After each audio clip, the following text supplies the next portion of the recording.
This story begins with a voice saying that heaven and earth are benevolent to everything and everyone. Therefore, they should observe them creating a perfect world of cultivation. Since the birth of the world at the beginning of chaos, a great man named Dao always existed and was responsible for the laws of heaven and earth. Below him, the world went through two great cycles, and during the first one, thousands of people trained and cultivated meticulously to reach the celestial realm. However, living beings were greedy, and not only did they selfishly steal the spiritual roots of heaven and earth, but they also attempted to seize the source of the celestial Dao. Because of this, it was weakened by the greed of the world and became very disappointed with living beings. And eventually, he ended up destroying all of them. Thus, the second cycle began. There were three worlds: heaven, human, and earth, and they were divided into areas no longer the same as before. The west was controlled by the gods, while the east was managed by the immortals. The earthly realm turned into a private place that became a lost land, and the piled-up bones grew taller than mountains. The human realm was located between the powerful heavenly realm and the earthly realm, where the weak fall during the cycle of reincarnation. However, after everything the second cycle went through, some from the first cycle had not been completely annihilated by that destruction. Some of them reincarnated as humans, and others simply came back to life.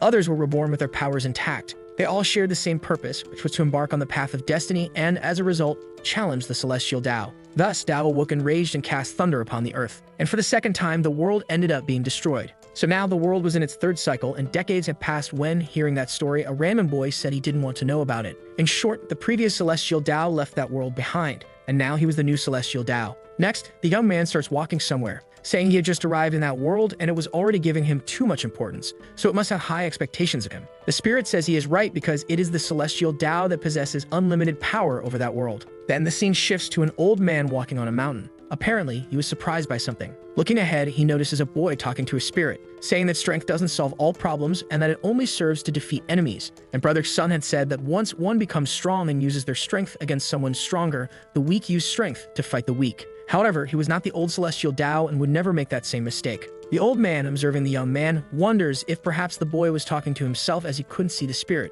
Right after, he hears a strange noise. Looking back, he seems surprised because a giant dragon was coming towards them. With its frightening teeth, the dragon was about to seize its target. However, our boy remains still, watching the monster. It seemed as though he was recalling some rules to become the true celestial Dao. At that moment, the dragon lunges at the young man. He then removes some wax from his ear, shooting it towards the dragon. However, it ends up missing him, hitting the mountains behind the dragon instead. With a threatening look, the protagonist starts to stare at the monster, which then seemed to be trembling in fear. Thus, the monster begins to flee, and the boy says it couldn't withstand 3 of his attacks. Then the spirit asks why he did that. The boy replies that he only wanted to give it a little scare and wasn't trying to hit it. The spirit questions whether he wasn't going to use force against his opponents. The boy responds that as long as negotiation is possible, that world wouldn't be destroyed for the 3rd time. Besides, he had arrived there just an hour ago, so he still knew almost nothing about that world and wasn't familiar with the situation there. Right after, he starts observing the place, saying that his first stop would be there. Shortly after, the scene shifts to the gates of the City of Freedom, and several people seem to be walking between them.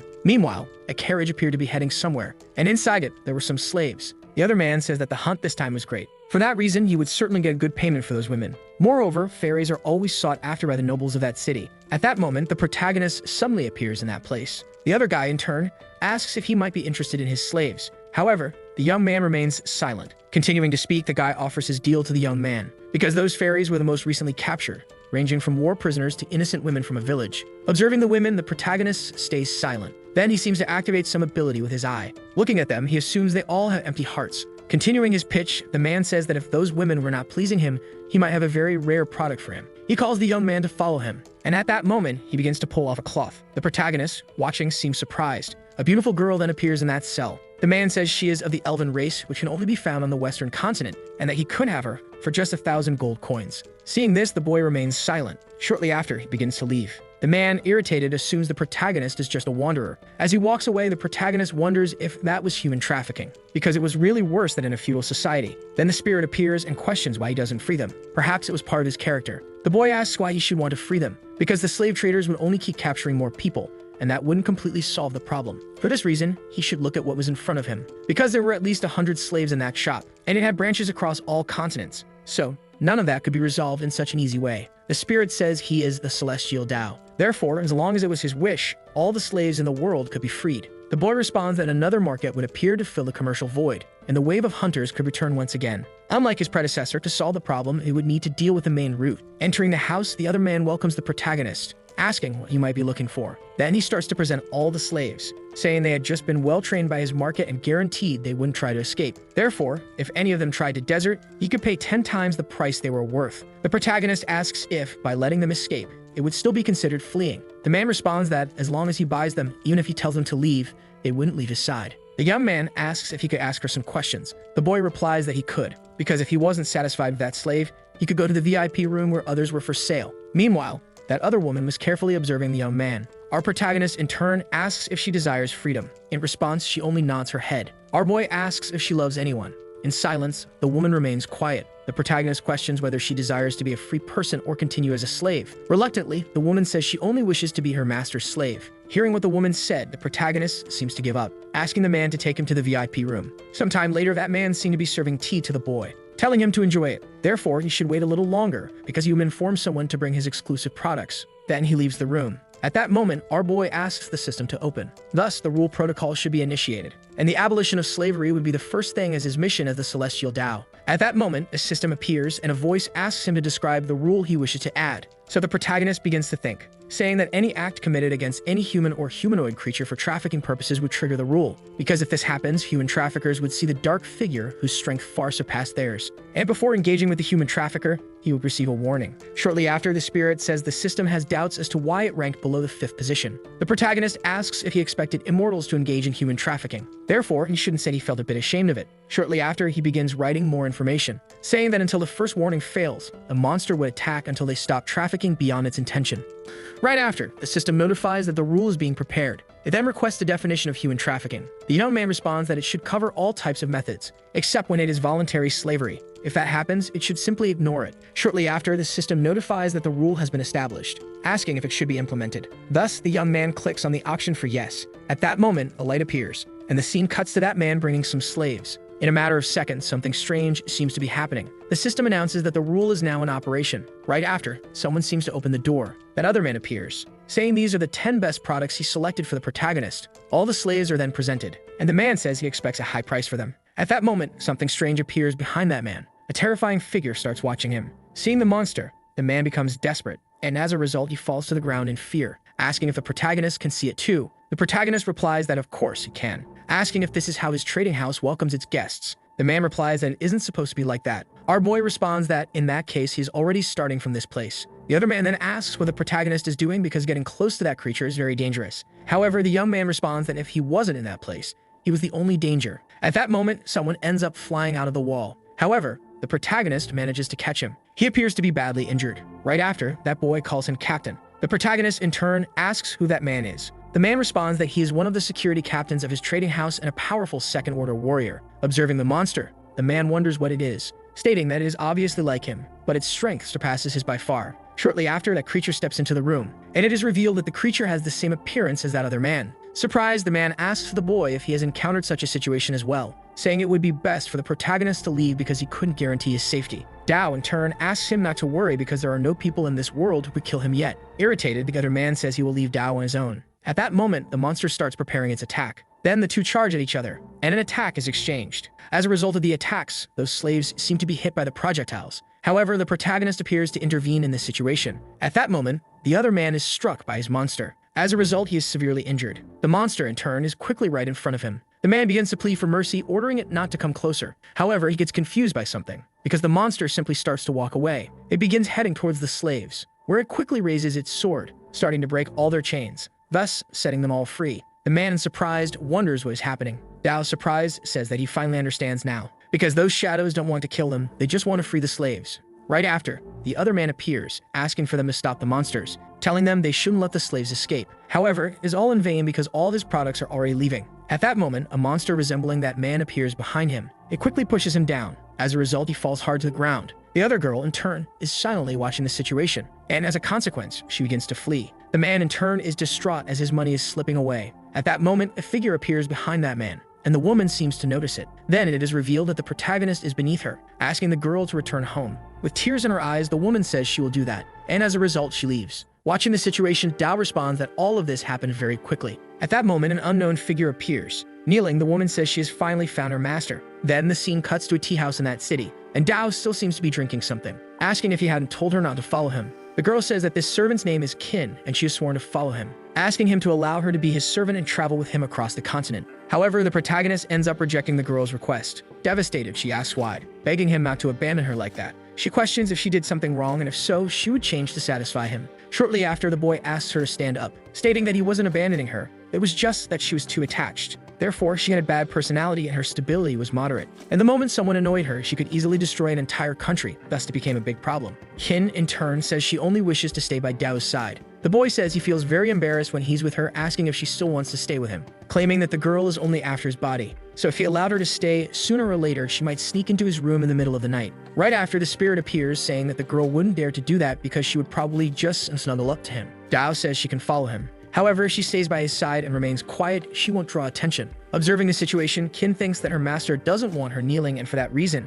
he cares a lot. Dao, in turn, says he only wishes to abolish slavery. However, now he has his slave in front of him, and as far as he remembers, there are 5 celestial incarnations of the former celestial Dao. He asks what the other incarnations like her are. The spirit says that of the 5 celestial incarnations, 3 are women, while the other 2 are men. Moreover, they are all absolutely loyal to him, and the protagonist, embarrassed, says they are a bunch of problems. Shortly after, the protagonist calls the girl. Qin quickly responds that his servant is there. Dao asks her what she thinks of those who oppose the celestial Dao. Qin responds that they are insolent and ambitious. During both the first and second great cycles, they were so ambitious that they even killed themselves. Stating that gods died and demons perished, all herbs were hastened, and for all eternity, only the heavens were eternal. Affirming that the protagonist is her master and the eternal ruler of the 3 worlds. The protagonist responds that this is not necessarily true, because despite the celestial Dao being invincible in the first battle, he would have no chance of holding out in a group battle. Standing up, the boy says that time is against them, and they still have much work to do. Shortly after, the scene shifts to another part of the city. The young man once again seems to summon the system screen,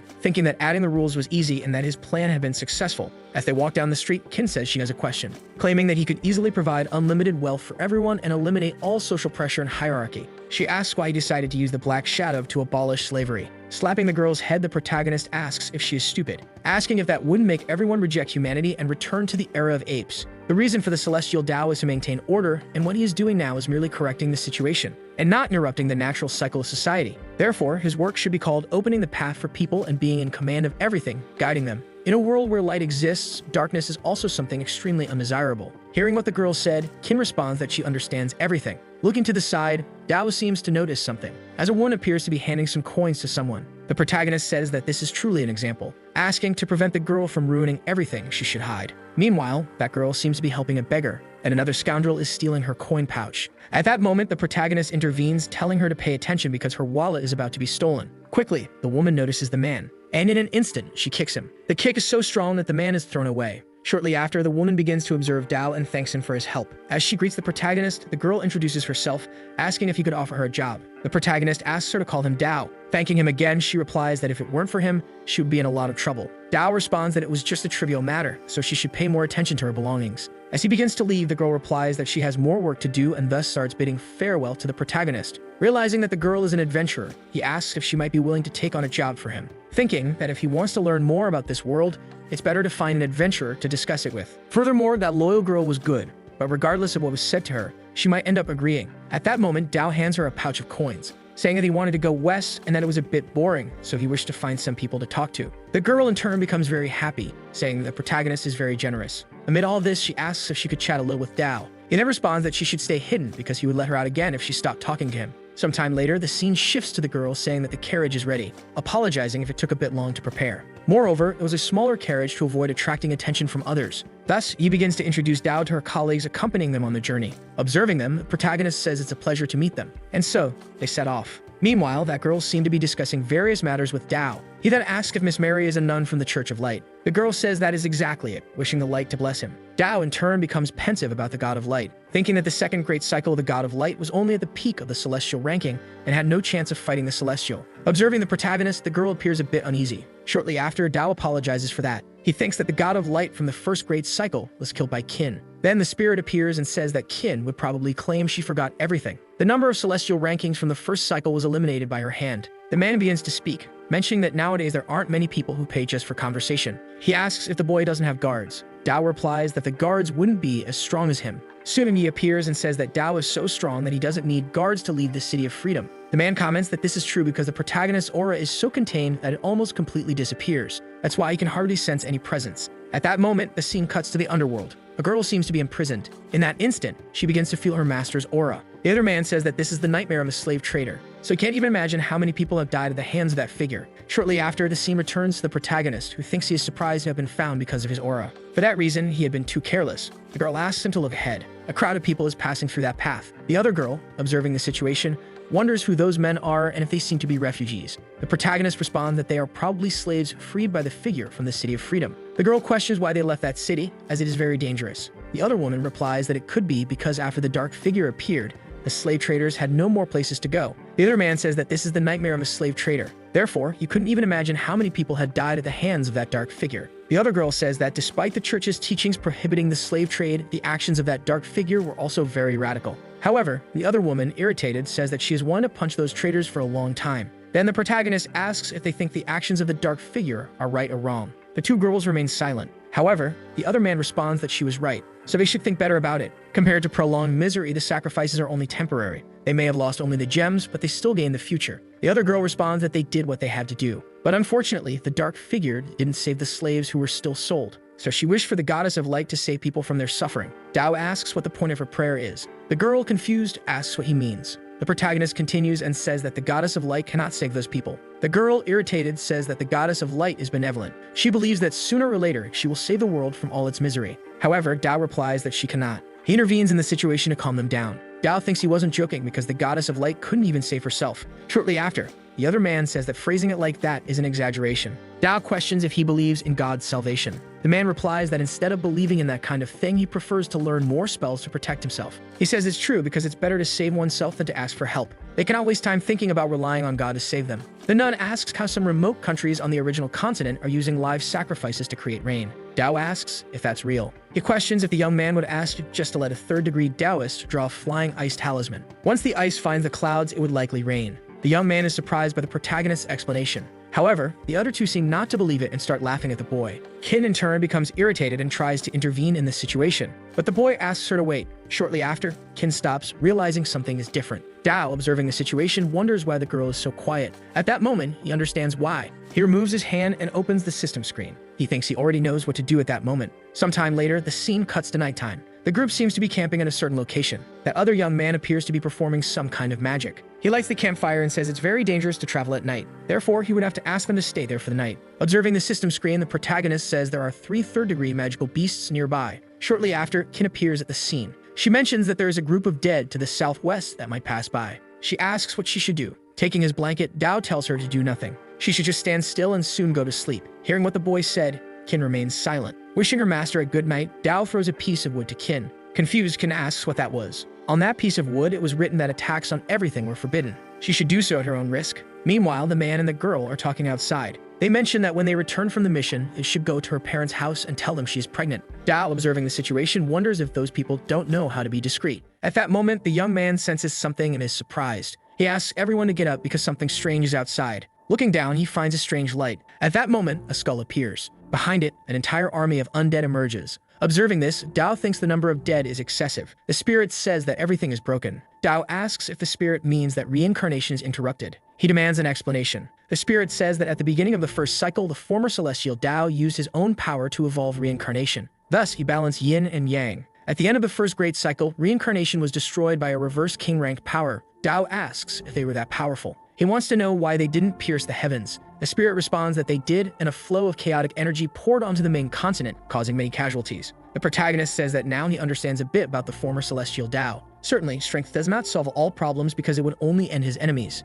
At that moment, another monster appears. It says that it has finally found a human. Guy, surprised, says that they could even talk. Then the nun appears and apologizes to the boy. She says that they might all be killed. There were several monsters along with the undead soldiers. The other young man says that unless the protagonist is truly stronger than him, they might die. Right after, the nun throws her staff to the ground. She begins to pray for a goddess to save them. Dao in turn expresses that he dislikes it when someone kneels near him. He comments that the monsters possess some intelligence. He asks if they really wish to fight him. The monster, observing the situation, senses the protagonist's aura. Thus, his army begins to advance towards him. Qin appears and states that they should eliminate all the monsters. However, something different happens. The other monster defeats its own soldiers. It declares that the powerful man should not be attacked. Dao was surprised to realize that a dragon-like individual can recognize hierarchy. After discovering a threat capable of eliminating its entire group, it didn't hesitate to kill the undead beneath it. The monster responds that he is correct. However, it is a fact that the weak should be killed immediately. He orders his soldiers to advance toward the other group. Dao observes the situation and comments that he hired those soldiers to talk to him. Therefore, as long as they haven't completed their mission, the monster has no permission to lay a finger on them. Shortly after, Dao stomps hard on the ground. He is able to tear the mountains, opening a crater between them. As a result, several monsters fall into an abyss. All the monsters are defeated easily. The general is impressed because that strength is unbelievable. The group watches and thinks that the protagonist is indeed extremely powerful. Then, the spirit asks if he hadn't said he wouldn't use force to deal with others. The protagonist replies that while strength can solve problems, it must also be used to handle enemies. Noticing the gathering of skeletons, the boy asks them to stop hiding. He asks who the leader is. Shortly after, a girl stands up and says her name is Ymir, a member of the Church of Necromancers. She apologizes for the disturbance. Dao is impressed because the girl is genuinely polite. He comments that he is not an unreasonable person and that this is a no man's land. Therefore, everyone should come and go as they please. He suggests that she leave and be more cautious in the future, as not everyone is as moderate as he is. The girl thanks the protagonist for his offer and commands the monsters to clear the path. A while later, the group seems to be walking. The man says he never imagined an undead knight kneeling before him. He wonders how powerful Dao truly is. Meanwhile, the nun remains silent. Apparently, she does not like what she's seeing. She comments that the boy cannot leave things like this because those are undead. If they let this happen, more people could be killed by them. Dao asks what she thinks he should do. The nun mentions that the hero is stronger than everyone and therefore should eliminate them all. Besides, he is the savior hero who has helped everyone. Thus, he should do what's right. Shortly after, the protagonist slaps her hand. He asks if she means that just because he's the strongest, he should eliminate them. Therefore, he wants to know if she is truly a devotee of the goddess of light. In the eyes of the goddess of light, the undead are merely creatures that hate sunlight. So even if they have followed different paths, they are definitely not evil. All things in that world should be seen as similar, depending on their beliefs or races. He asks if she doesn't feel guilty for destroying others who think and believe differently from her. Shortly after, the other girl intervenes. She asks if the protagonist knows the primordial goddess of light. Dao questions if she is trying to make a joke, as there is no chance he would know her. He thinks that the primordial goddess does not even have the necessary qualifications to ascend the ancient road to the heavens. Shortly after, the group thanks the protagonist for saving their lives.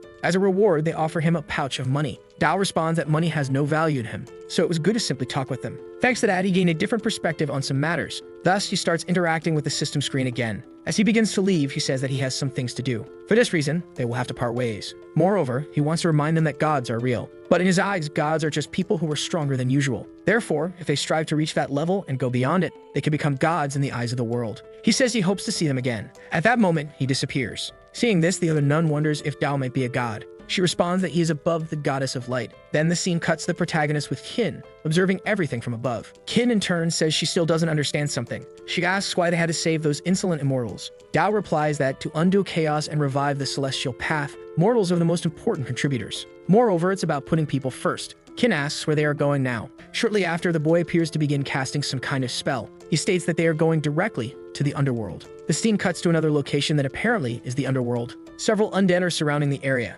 At that moment, a black portal appears and two blue meteors emerge. They collide on the ground and an unknown figure appears. It is then revealed that it is Dao. He says that this is truly the one unique place in the underworld. The spirit explains that this is the underworld, one of the three great realms and the place of death and reincarnation. Dao asks if that's true because all he sees is a pile of ruins and a few undead. Qin says that the presence of such filth is polluting her master's eyes. For this reason, she intends to defeat them immediately. However, the boy asks her to wait. He says that these living beings are just mindless creatures and therefore have no reason to bother him. The system indicates that it is curious. It asks why the boy has no prejudice against the undead. Dao responds that the existence of the undead also follows the celestial Dao. He asks why they should be considered different from other races. The only reason is the cycle of reincarnation, which is currently broken. Therefore, they have all become wandering corpses without any intelligence. Qin, in turn, asks what they are going to do. At that moment, the two of them appear above that black sphere. Dao responds that they are going to rebuild the cycle of reincarnation. At that moment, the spirit asks them to wait because, while they can rebuild the cycle, it will require much of Dao's power to do so. Dao questions how weakened he will become exactly. The spirit says he could probably withstand one hit from a high-level celestial being. A second hit could even injure him. Basically, he cannot be disturbed during the recreation. Otherwise, it might fail. Dao in turn becomes pensive about that. Meanwhile, he begins to observe his servant. He seems to have an idea. Shortly after, he takes her by the hand, saying that only she can help him. At that moment, an aura begins to envelop the girl. Dao asks her to lend him her power. so they will recreate the cycle of reincarnation together. At that moment, a barrier begins to surround them both. Then the cycle of recreation starts and a light envelops the black sphere. The undead below are already watching everything. At that moment, a skeletal hand emerges from among the monsters. Confused, the monster wonders where his head is. He eventually finds his head and successfully returns to his normal form. However, he finds it very strange because it's not the time for reincarnation. Looking up, he is surprised. He says that light belongs to the celestial Dao. Therefore, it is likely repairing the cycle of reincarnation. He recalls that in the past, Yuan from the ancient savage city competed with him over the power of reincarnation. In the end, each of them obtained half of the power of the underworld. However, the cycle was damaged during that battle. Since then, the first and second great cycles have remained in this state. The underworld was clearly ignored in the past. He wonders why the current cycle wants to restore reincarnation. Furthermore, the appearance of the celestial Dao has changed. Previously, both a masculine and feminine form was used. He wonders what the boy could be plotting this time. But regardless of his intentions, since he dared to reveal his weakness, it wouldn't be polite. At that moment, one of the undead starts speaking, wondering whose it was. Shortly after, the undead begin to regain their consciousness. That monster thinks that acting rashly at this moment would lead to its destruction. But even so, it should wait to devise a new plan. Additionally, reestablishing reincarnation doesn't benefit only the undead. Therefore, it should forget all of that. Because of this, the Empress will spare him this time. He thinks there are still several powers in the underworld. Therefore, it would be a great show to watch. Next, the scene cuts to a group of monsters advancing toward the protagonist. Kin in turn says it looks like some flies are approaching. Dao tells her not to get distracted because he still has his own plans. With a snap of his fingers, he appears in the midst of the monsters. However, it's not him, but a clone of his. Kin asks why he created that clone. The protagonist says that naturally, he has his reasons, thinking that if he left the defense to Kin, the underworld would probably be destroyed. Meanwhile, Dao's clone is talking to the monsters. He warns them that if they come any closer, they will be killed. However, some of them do not heed his warning. They charge directly at the protagonist's clone. He easily dodges all the attacks. At that moment, a lich appears behind him. It begins casting a spell and launches it at the boy's clone. However, the gravitational spell has no effect. Right after, another monster charges at him. Instead, it targets the original body. Kin warns that someone is trying to attack them from behind. However, Dao asks her not to get distracted, because they shouldn't underestimate his clone. In seconds, the clone appears behind that monster. He grabs its head and throws it to the ground. The monster is quickly defeated. The clone says he will play with them a bit more, so they shouldn't go too far. Another monster says that since he is alone, they should use this opportunity to attack all at once. Thus, all the monsters charge at him. However, it has no effect, because the difference in power between them is immense. He orders them all to kneel. At that moment, all the monsters fall to the ground. Angrily, another monster says it cannot move. However, some of them are still not directly under his power. Even so, they are surprised because the aura of that clone alone was enough to suppress several powerful specialists. Meanwhile, one of the monsters among them seems to be laughing. It says it's been a long time since someone interesting came to the underworld, so it wants to see how strong that clone is. Another monster is surprised, noting that one guy is present. It mentions that in his previous life, that monster was the most powerful dragon rider of the East during the First Era. So after his death, he didn't dissipate and became a skeletal knight. Shortly after, another monster declares that the celestial treasure will be his. So anyone wishing to interfere must die. Then the protagonist's clone says that he won't get what he wants. At that moment, the monster begins a series of attacks. It strikes the other monsters at its side. Shortly after, it launches an attack on the protagonist's clone. However, it still seems overly confident in its power. At that moment, the clone punches the monster in the face. An explosion follows. The creature is defeated in a very easy manner. The monsters, watching this, are astonished at the power of the clone. They wonder if that was perhaps too strong. Shortly after, the protagonist's clone turns its gaze to the other monsters. The system provides information about each one. He is surprised that some monsters haven't tried to flee yet. Teleporting behind them, he asks if they really want to fight him. However, the other monster says it would not dare. It only wishes to know the purpose of his visit to the underworld. The clone says there's no need to ask because they will soon know the reason. At that moment, a light begins to shine behind them. The sphere where the protagonist is standing starts emitting a very bright light. The other monster says that it's not creating a new law, but rather, it's the very law of life and death. Furthermore, it is the reconstruction of the cycle of reincarnation. For someone to have such a great power, they must be extremely strong. The protagonist's clone, in turn, asks them not to guess, because they will soon know the truth. In seconds, something different happens. The undead begin to regain their human forms. Flesh and bones start to appear on all of them. The strange aura dissipates. As a result, reincarnation is now finally complete. The underworld should function properly as it always should have. Meanwhile, a girl seems to be laughing. She says that the boy truly is the celestial Dao, because he restored the souls of all beings in the underworld with extreme ease. For that reason, she needs to thank him somehow. The woman is the ghost empress, and as a consequence of all this, her body has been restored. Meanwhile, all the undead who are now human are extremely joyful about what happened. Another woman observes, saying that the souls of the undead are being restored. Normally, when a soul disperses, not even the strongest specialists could bring it back. However, another monster says it is possible, but only if that being is the celestial Dao. At that moment, the protagonist's clone disappears. As a result, Dao and Qin emerge. The monsters, seeing this, are stunned. They ask if the boy is truly the celestial Dao. Qin, irritated, asks if they are really doubting her master's identity. The protagonist asks her to remain calm. He confirms that he is indeed the celestial Dao. However, the monsters still seem hesitant to believe what they are seeing. Another monster says it still remembers the catastrophe of the second great cycle. For that reason, it never wants to experience that feeling of despair again. Approaching the monster, the protagonist says he has a question to ask. He mentions that he noticed many powerful specialists avoided the two great battles. He asks if the monster could explain what happened. The monster replies that it was due to the inner world. As long as there were sufficient resources in that place, they would be able to survive with that animalistic power. The protagonist thinks that they are relying on the limited resources of this world to resist all of this. He then asks if they have the power to unite and resist the power of the celestial Dao. The other monster responds that working together to resist the celestial Dao's power would only reduce the few survivors to even fewer. Shortly after, the monster asks if it can pose a question. It questions why Dao caused the catastrophe. After asking the spirit if he said he was forced to become the celestial Dao, they might believe him. However, the spirit responds that they wouldn't understand the fact that the celestial Dao could be replaced. Having no other choice, Dao thinks he should put the blame on that. He explains that those in his realm are already ultimate beings and would inevitably exchange the reconstruction of the law. However, the power of the law is not something everyone can sustain. No one wants to see others holding this power. As a consequence, they end up fighting among themselves. The opportunities that the celestial Dao provides are distributed equally among all beings, but they gradually become controlled by a small number of specialists. For this reason, they should take the underworld's cycle of reincarnation as an example, because due to the conflicts that occurred in the ancient savage city, the ghost emperor of the second great cycle was eventually split in half and taken away. Since then, reincarnation has ceased. This led to the current tragic state of the underworld. Therefore, destroying the world allows more people to survive. Otherwise, with the greed of those specialists, the world would have been completely destroyed long ago. The other monster says that in the past, they were too focused on enhancing their power. They didn't care about anything else. Dao responds that even the strongest people can make mistakes. The important thing is how to make amends. For this reason, he is giving them an opportunity. He asks if they are willing to join his organization. Qin responds that these beings are too weak to stand alongside him. However, the protagonist replies that the combined effort of all beings is necessary to maintain the celestial Dao's order. And even though they are weak in comparison, within the three realms, they're already at the peak of existence. So he can say that the cycle of reincarnation is still incomplete. It has a natural mechanism to absorb souls directly into the cycle. However, for those above the level of the celestial Dao, the cycle of reincarnation has little power over them. In such cases, beings like them are needed. Thus, they must force souls to reincarnate. For this reason, he calls this profession ghost hunters. Furthermore, he has already decided on the name of the organization, Hades. He asks if they are willing to join. Meanwhile, Qin, with a threatening look, watches the monsters. As a result, they all accept the boy's offer. However, another monster says it is willing to serve but has some conditions. Qin, irritated, asks how a mere being could make demands. The protagonist asks her to stay calm, because mutual benefits could be long-lasting. The monster then responds that it wants the protagonist to heal its wounds. It then reveals a strange mark on its body. It says that the wound was left by the primordial demon wolf and requires sap from the tree of life to heal. Hearing this information, Dao says that he indeed needs to visit that place in the future. He says he will agree to do it, affirming that things are going well. However, his organization needs a manager. Qin, hearing what the boy said, responds that she has a recommendation.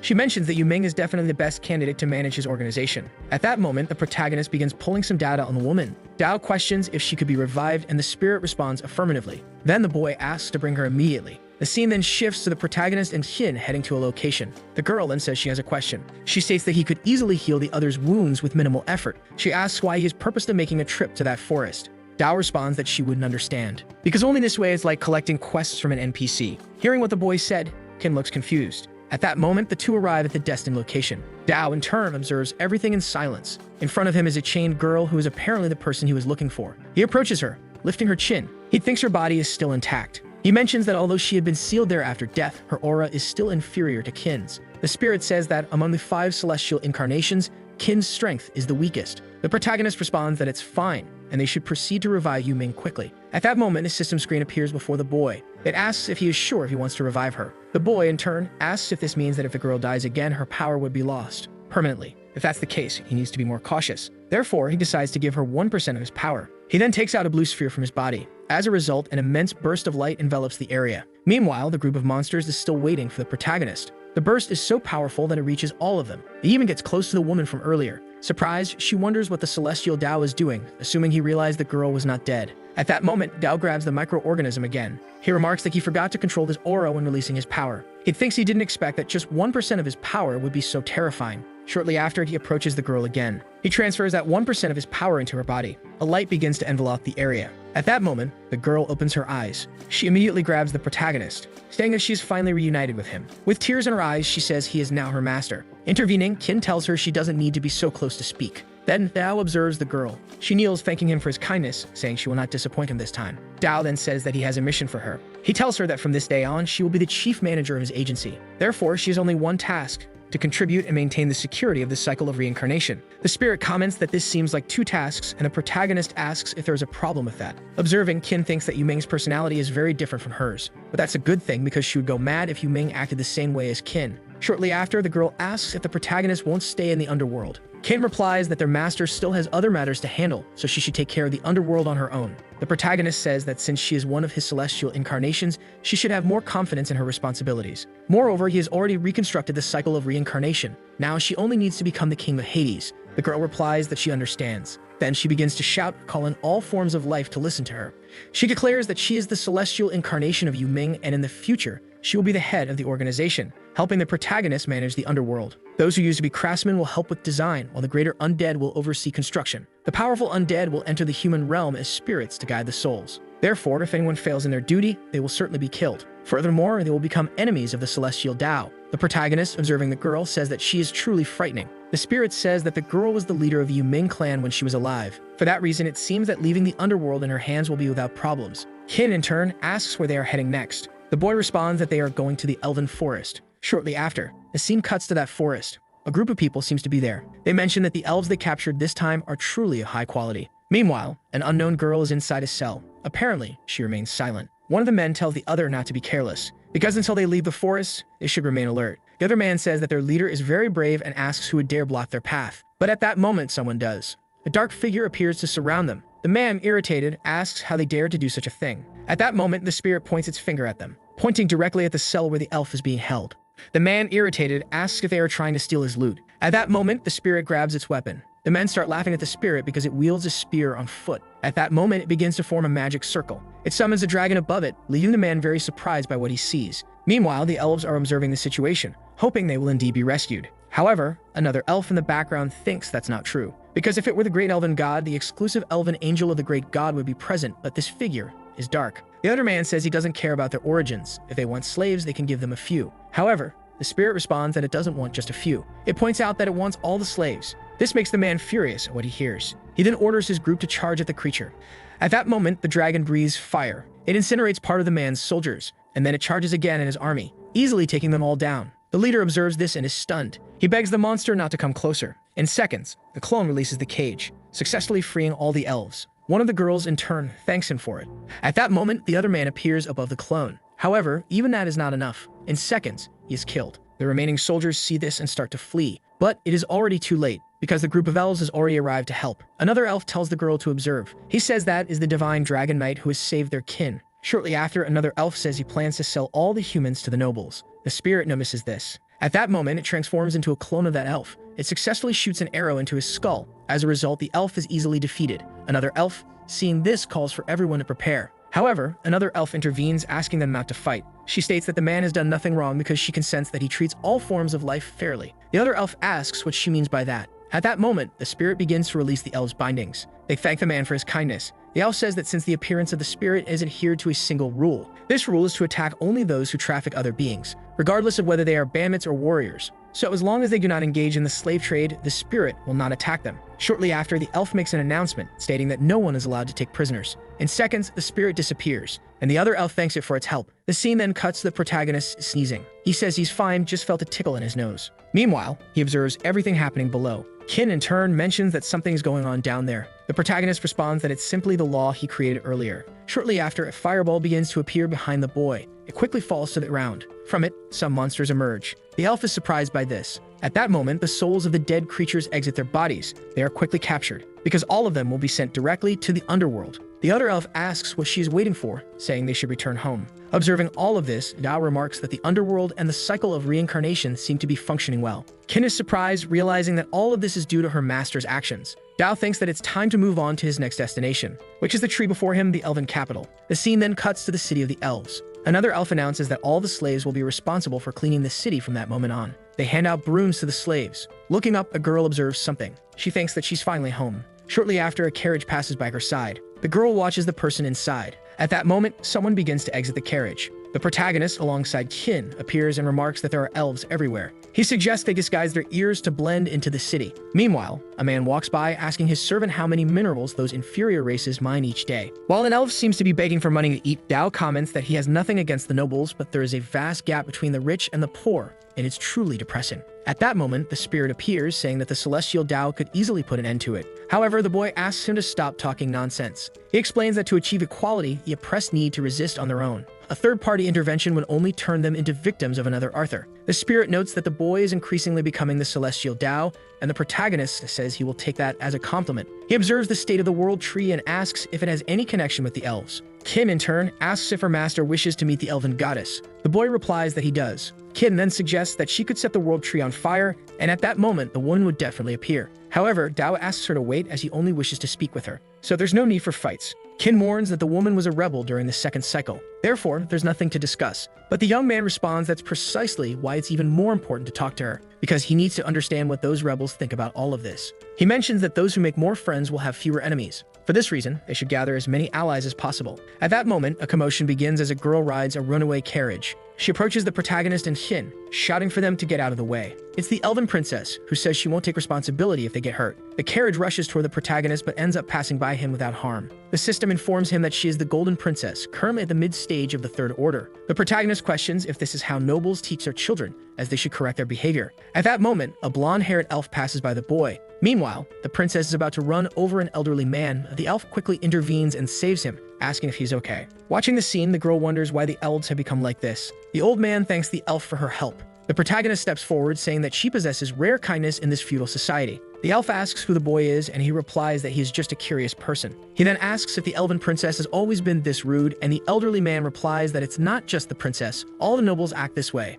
Their fates are decided from birth, as the golden elves and moon elves are nobility, while the others are merely craftsmen. Additionally, some are not yet slaves. However, the other elf disagrees, stating that the status of the people was never determined by birth and asking why he thinks that way. The old man explains that it is due to lifespan, noting that gray elves have a life expectancy of only 1,000 years, while the golden elves can live for over 5,000 years. Dao observes that elves live a long time, and the system confirms that, but the price is a low fertility rate, which is also a law of the heavens. The stronger the being, the less likely they are to have children. Dao asks if he could have a baby, and the system responds that it depends. The boy questions if he wants to have a child himself or make others have them. Hearing this, Kin gets excited, asking if her master wants to have a child, and if so, she could help him. The old man notes that young people are indeed energetic and thanks the elf, saying he will be on his way. The other elf comments that her race should not be like this. Dao responds that the elves of this time are very different from those during her reign, asking if he is correct. The girl reveals that she is in fact the ancient goddess and mother of the elves. At that moment, the elf activates her power, questioning who the boy really is. The protagonist asks if she doesn't recognize the celestial Dao. The elf responds that it's impossible, as she has seen the celestial Dao before, and he was completely different from him. The boy thinks he needs to explain differently. He snaps his fingers and a massive barrier envelops the city. The elf is surprised, realizing her power is being blocked. Dao then grabs her, asking if she believes him now. The elf, confused, wonders when he got so close. She pulls her hand away, saying she needs to make her first move. In response, she begins to cast a spell, but Kin intervenes, asking how she dares to be rude to her master. She probably desires his death. The elf reflects that her soul only started to recover recently, and her current strength barely reaches the peak of the 6th layer, so she needs to flee. She starts casting a teleportation spell. At that moment, she vanishes. Dao notes that it's a 5th rank elven magic spell, and such a thing is rare in this world. But unfortunately, she's facing the celestial Dao, and for that reason, it won't work. It is then revealed that the girl failed to teleport and is stuck against the barrier. She falls to the ground. Thinking it's impossible, she cannot believe that even teleportation doesn't work against the barrier. At that moment, Kin immobilizes the elf. Kin says she has finally caught her. Dao, in turn, tells her that she can release the elf now. However, Kin responds that this is the mother goddess of the elves and that she is a rebel who goes against the heavens. The young man insists that she release her again, so Kin complies with the protagonist's request. The young man asks once again if the elf now believes he is the celestial Dao. However, the elf still seems reluctant. Approaching her, Dao tells her not to be nervous, as he only wants to ask a few questions. The elf thinks that in this situation, even Halshan wouldn't be able to escape, so the only way she might survive now is by cooperating. She decides to answer the young man's questions. As his first question, Dao asks what the rebels' plan is. The elf responds that she has no idea. Even though she was a member of the rebels in the second cycle, she doesn't know of any plan against them in this third era. An elven god is considered only a moderate force among the rebels, so it's normal that she wouldn't have that information. For his second question, the protagonist asks why she hates the heavens. The girl explains that in the first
they had to resist. Dao explains that his power comes from all living things, so the death of those beings would also weaken his power. He questions why the previous celestial Dao preferred to destroy all beings instead of eliminating only the most powerful. Confused, the girl responds that she doesn't know how to answer that question. Then Dao tells her that even if she doesn't know everything, she is still capable of recognizing what she holds in her hands. Seeing what was in front of her, the elf appears surprised. Dao asks if she has noticed. He explains that the figure is her, to be precise, right after she woke up. During the second cycle, at that moment, she had drained all the spring aura. The purpose of the spring aura was to resurrect the world tree and give it its own vitality. He asks if she knew that it was the source of life that brought the entire continent back to life. Therefore, she should know how many widows would have been born if she hadn't taken that source. Shortly after, the girl collapses to the ground, saying she knew all of that. But even so, she still wanted to live. So if he hadn't destroyed all beings, she wouldn't have needed to use that source. The protagonist then asks why the previous celestial Dao chose to destroy her if she hadn't stolen the opportunity given to all by the heavenly beings. Because some people end up suffering due to their own greed, and now she's just facing the same problem as the celestial Dao.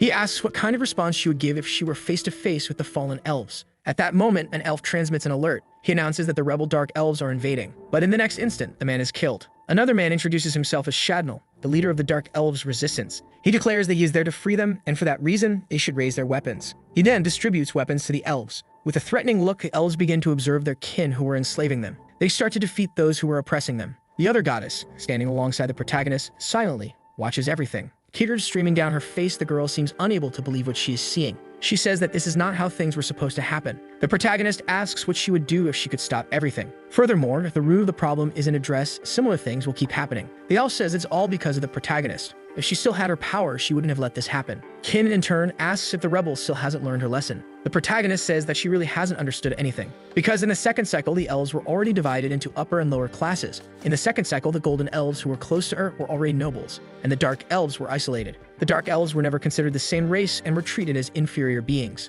It was because the celestial Dao witnessed all that suffering that he chose to destroy everything. And as the mother goddess of the elves, she did not take care of her own people. Hearing what the boy said, she finally understands. She admits that she wasn't a qualified mother goddess. The protagonist tells her to stop crying because, when faced with a problem, one should find a way to solve it. The elf replies that she is too weak, and that's why she has no power to act. Dao asks if she didn't resist when she was weak, questioning where that courage was when she stood against the heavens. If she showed even half of it, the elves might change their perspective. Hearing his words, she falls silent. She then says that now she finally knows what she must do. Dao, in turn, asks what she plans to do. The girl responds that she wants to go to the Dark Elf Resistance Fortress. For that reason, she intends to ask what their demands are. Dao says that she knows she must always listen to the voice of the people. And for that reason, since she understands this, as a reward, he will give her a ride to that place. He opens a portal, telling them to go there immediately. Kin asks why the protagonist is helping, and the boy replies that having a friend is better than having an enemy. Watching the situation, the elf finds it amusing. She realizes that she knows absolutely nothing about the celestial Dao. They then step through the portal. The scene shifts to the fortress of the Dark Elf Resistance.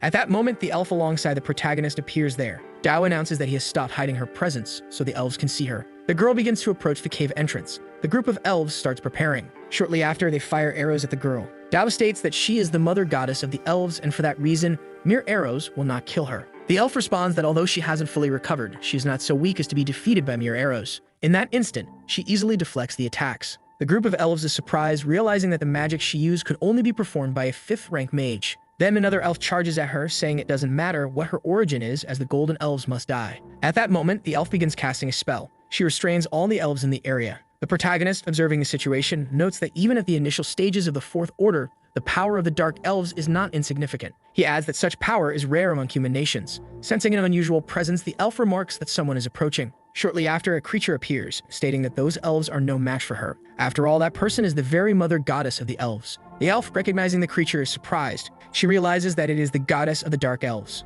Dao, on the other hand, is thoughtful about the situation. He begins using a spell to analyze the creature's stats. He wonders why she is at the 5th layer. He recalls that the current elven goddess was at least at the pinnacle of the celestial layer. Moreover, the difference between them wasn't that great. The spirit explains that there are 2 types of gods: natural gods and gods of faith. Natural gods, born from the will of the heavens, are usually born with extreme power. Meanwhile, gods of faith draw strength from the beliefs of others, and if the believers are few, their strength weakens or even disappears. Dao concludes that given this, the current situation of the Dark Elves isn't good. Shortly after, the scene shifts to the creature saying she is glad the elf isn't dead. She draws her weapon and charges at the elf, declaring that she will take great pleasure in defeating her. The elf asks what she means, explaining that she is there to help the Dark Elves. The Dark Elf goddess questions if her memory is damaged, reminding her that the Dark Elves suffered injustice while she still ruled. Now things are much worse. She declares that only by defeating her and stripping her of her divinity can the Dark Elves be saved. For this reason, she and those helpers she brought could go to the underworld. Dao then intervenes, asking if they could avoid dragging him into elven affairs.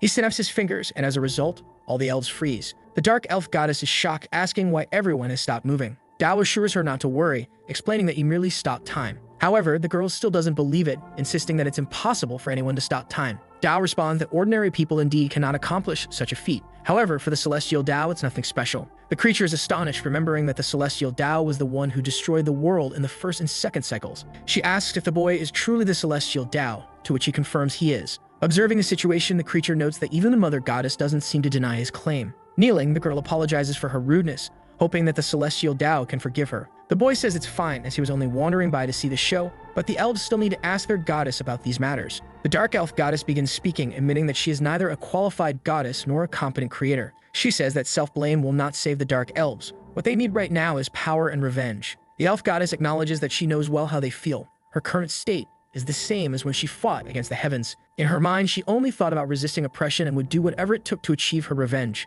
And when she created the elven race, she gave them corresponding characteristics and symbols. The golden elves are the sun and light. The moon elves represent the moon and night, along with the forest elves symbolizing trees, and so on, creating a cycle alongside the dark elves, who are shadows and spiders. In her eyes, all elves should be equal, and she hoped they could all abandon their hatred and live in peace. The Dark Elf goddess, irritated, asks if she expects her to explain this to the Dark Elves who were oppressed to death by the Golden Elves. She insists that only by spilling blood can they console the families of the Dark Elves who lost their loved ones. Therefore, if the Elf goddess truly wishes to help the Dark Elves, she must join her in killing the Elf King and all the Golden Elves who commit evil.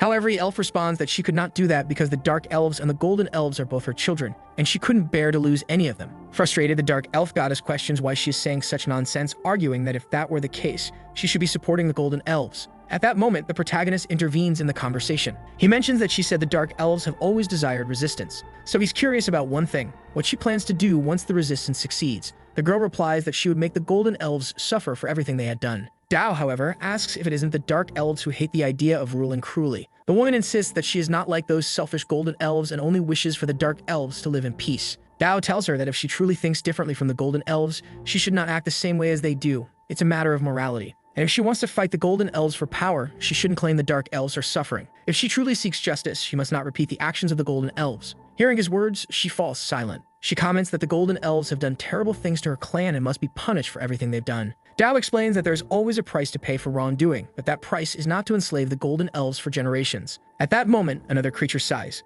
It says it now understands the situation. For that reason, it won't do anything as long as the Dark Elves can live a normal life. Dao, in turn, feels satisfied that the matter has finally been resolved. The elf apologizes to the boy, saying that it was supposed to be an internal matter, yet it involved him. Dao responds that it's no problem, as this encounter with the elves has given him some ideas. He says that while the elves are her responsibility, all the races across the three worlds are the celestial Dao's concern. He then asks how she plans to resolve the situation, and she replies that she already knows everything about it. For that reason, she needs to speak with the current Elven Emperor, and if they cannot reach an agreement, she will use force. Dao advises that force doesn't solve problems, it only deals with enemies. The elf states that if they cannot have a conversation, then the Golden Elves and those supporting them will be her enemies. The protagonist says she has already discovered how to resolve the situation, and for that reason, you will watch to witness the outcome. They begin to leave the area, heading toward the Elven Palace. At that moment, the scene shifts to that location. A cup shatters. An elf, humiliating another, scolds her for not adding less sugar, explaining that she's been trying to lose weight recently. She asks if the girl thinks she's joking.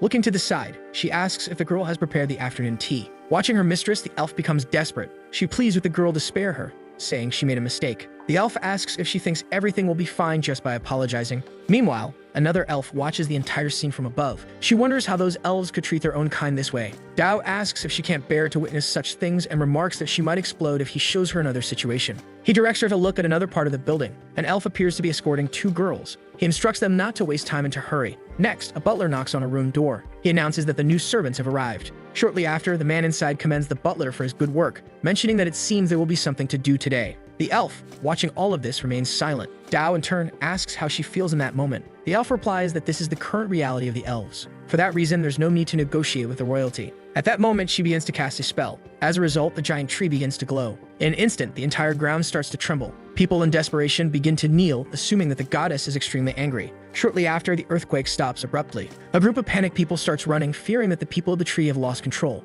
Giant monsters begin to appear in the area. A voice echoes, calling for them to respond to its summons. In a matter of seconds, a massive dragon emerges. It begins to watch the giant tree. In that instant, it lets out a roar. The scene shifts to the celestial realm of the elven gods. A man notices something, wondering why the world tree has suddenly become enraged. He suspects that someone may have returned. Shortly after, he instructs his servants to pause for a moment. He asks where his guards are. Immediately, they appear, asking their god for his orders. The man commands them to descend and investigate what has happened to the world tree. If they discover that it is their enemy, they are to destroy it immediately. The three servants comply and follow his orders. The scene then shifts to the giant monster watching the clouds. It realizes that something significant is happening. Shortly after, it calls one of its servants. It orders them to gather all the hidden dark elves because a battle of the gods is about to begin. The scene then shifts to the palace. Inside, there appears to be commotion. The elven goddess observes the situation. At that moment, the man from earlier appears, questioning who these people are. It also demands to know why she has enraged the world tree. The elf responds that he doesn't need to know who she is. She explains that she only wants to bring an end to the elven nobility and make them pay the price for oppressing their own kind.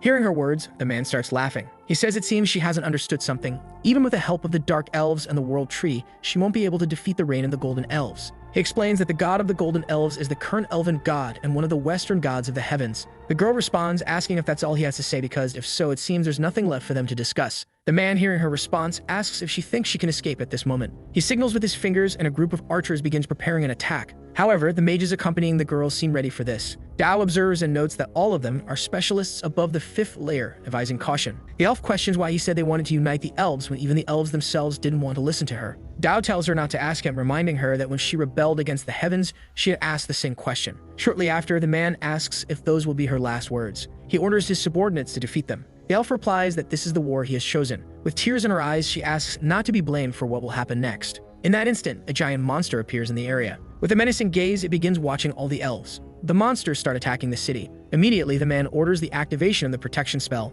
The monster launches an attack. It strikes the barrier. However, behind the monster is a dragon. It unleashes its attack on the barrier. Successfully, the barrier is shattered. The other elf, completely panicked, realizes they no longer have their protection spell and the city's defenses have been breached. Seeing the barrier crumble, the monsters advance further. The panicked soldiers start fleeing. However, it is all in vain. The general orders his troops not to panic, instructing them to return to their normal formation. They begin trying to stop the advancing monsters. Meanwhile, the elven god observes everything from above. He is surprised that even ancient monsters and the celestial dragon are present. Nevertheless, he insists it doesn't matter. He remarks that he doesn't know how the girl managed all this, but they will still emerge victorious in the end. The elf asks what he means. The man instructs her to look up. At that moment, a beam of light pierces the sky. The girl, astonished, wonders what it is. Descending from the light, 3 angels appear. A girl introduces herself as Katarine, the angel queen of the elven gods, sent by the current elven god to suppress the rebels. Dao, counting, notices that they have 4 pairs of wings. He remarks that they have indeed sent an elven angel queen. For this reason, he concludes that their intent is to directly destroy the entire world tree.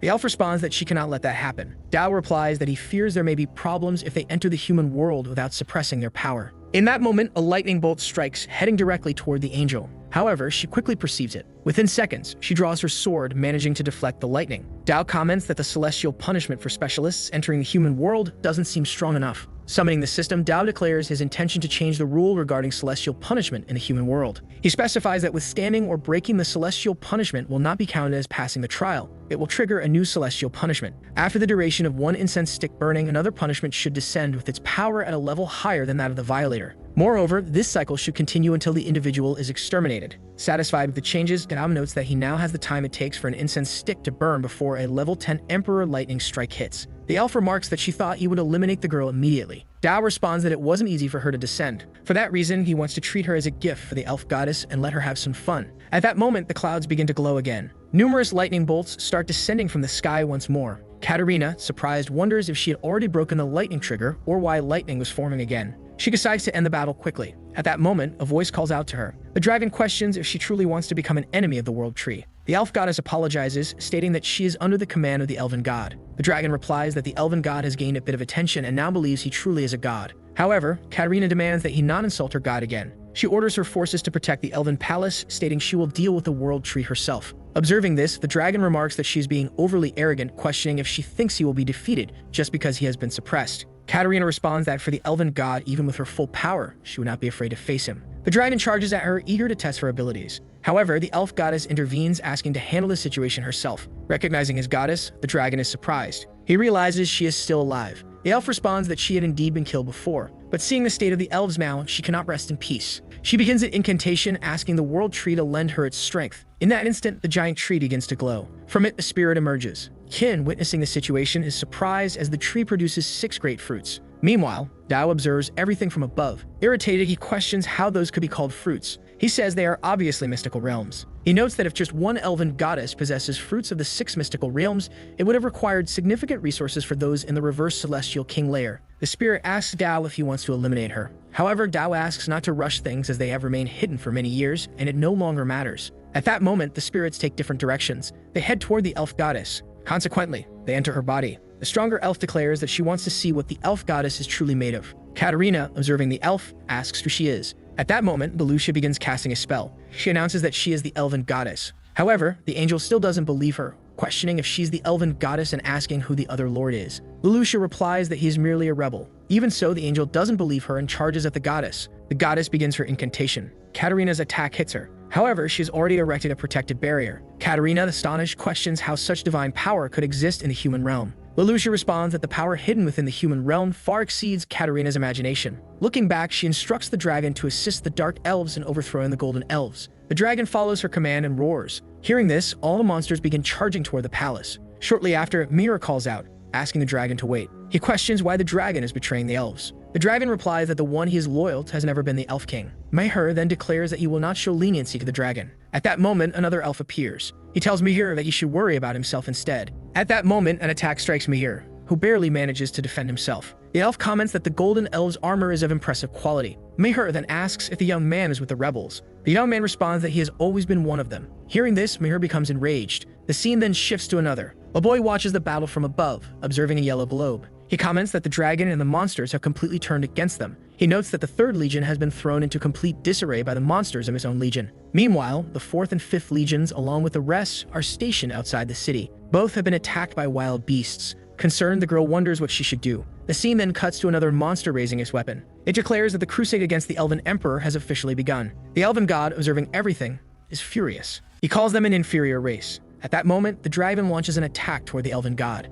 However, the other elf goddess manages to defend against the attack. The dragon states that his army can no longer protect him. He warns that there will come a day when the elven god will be killed. The elven god retorts, asking if the dragon realizes the situation he's in. He points out that it's 3 against 1 and the dragon has no chance of winning. At that moment, the elf goddess behind him takes the hit. It is revealed that Qin is also aiding the dragon. The elven god declares that now is 2 against 2. The scene then shifts to another elf charging at Leloucha. She attacks, even managing to shatter Leloucha's barrier. However, the elf goddess quickly invokes another barrier. The assailant continues her sequence of attacks, trying to break through again. Leloucha remarks that even if a celestial-level martial artist approached her, they wouldn't be able to defeat her in 3 moves. She begins casting a spell. She asks the girl to surrender because she cannot defeat her before the celestial punishment is delivered. She then launches a series of attacks at the girl. The assailant draws her sword again. She questions why Leloucha wishes to shatter the peace they have attained with their minds. Leloucha responds that she knows this peace was carefully achieved but was built upon the bodies of others to gain prosperity. She insists that everything about it is wrong. Such a state is something the elven race does not need at all.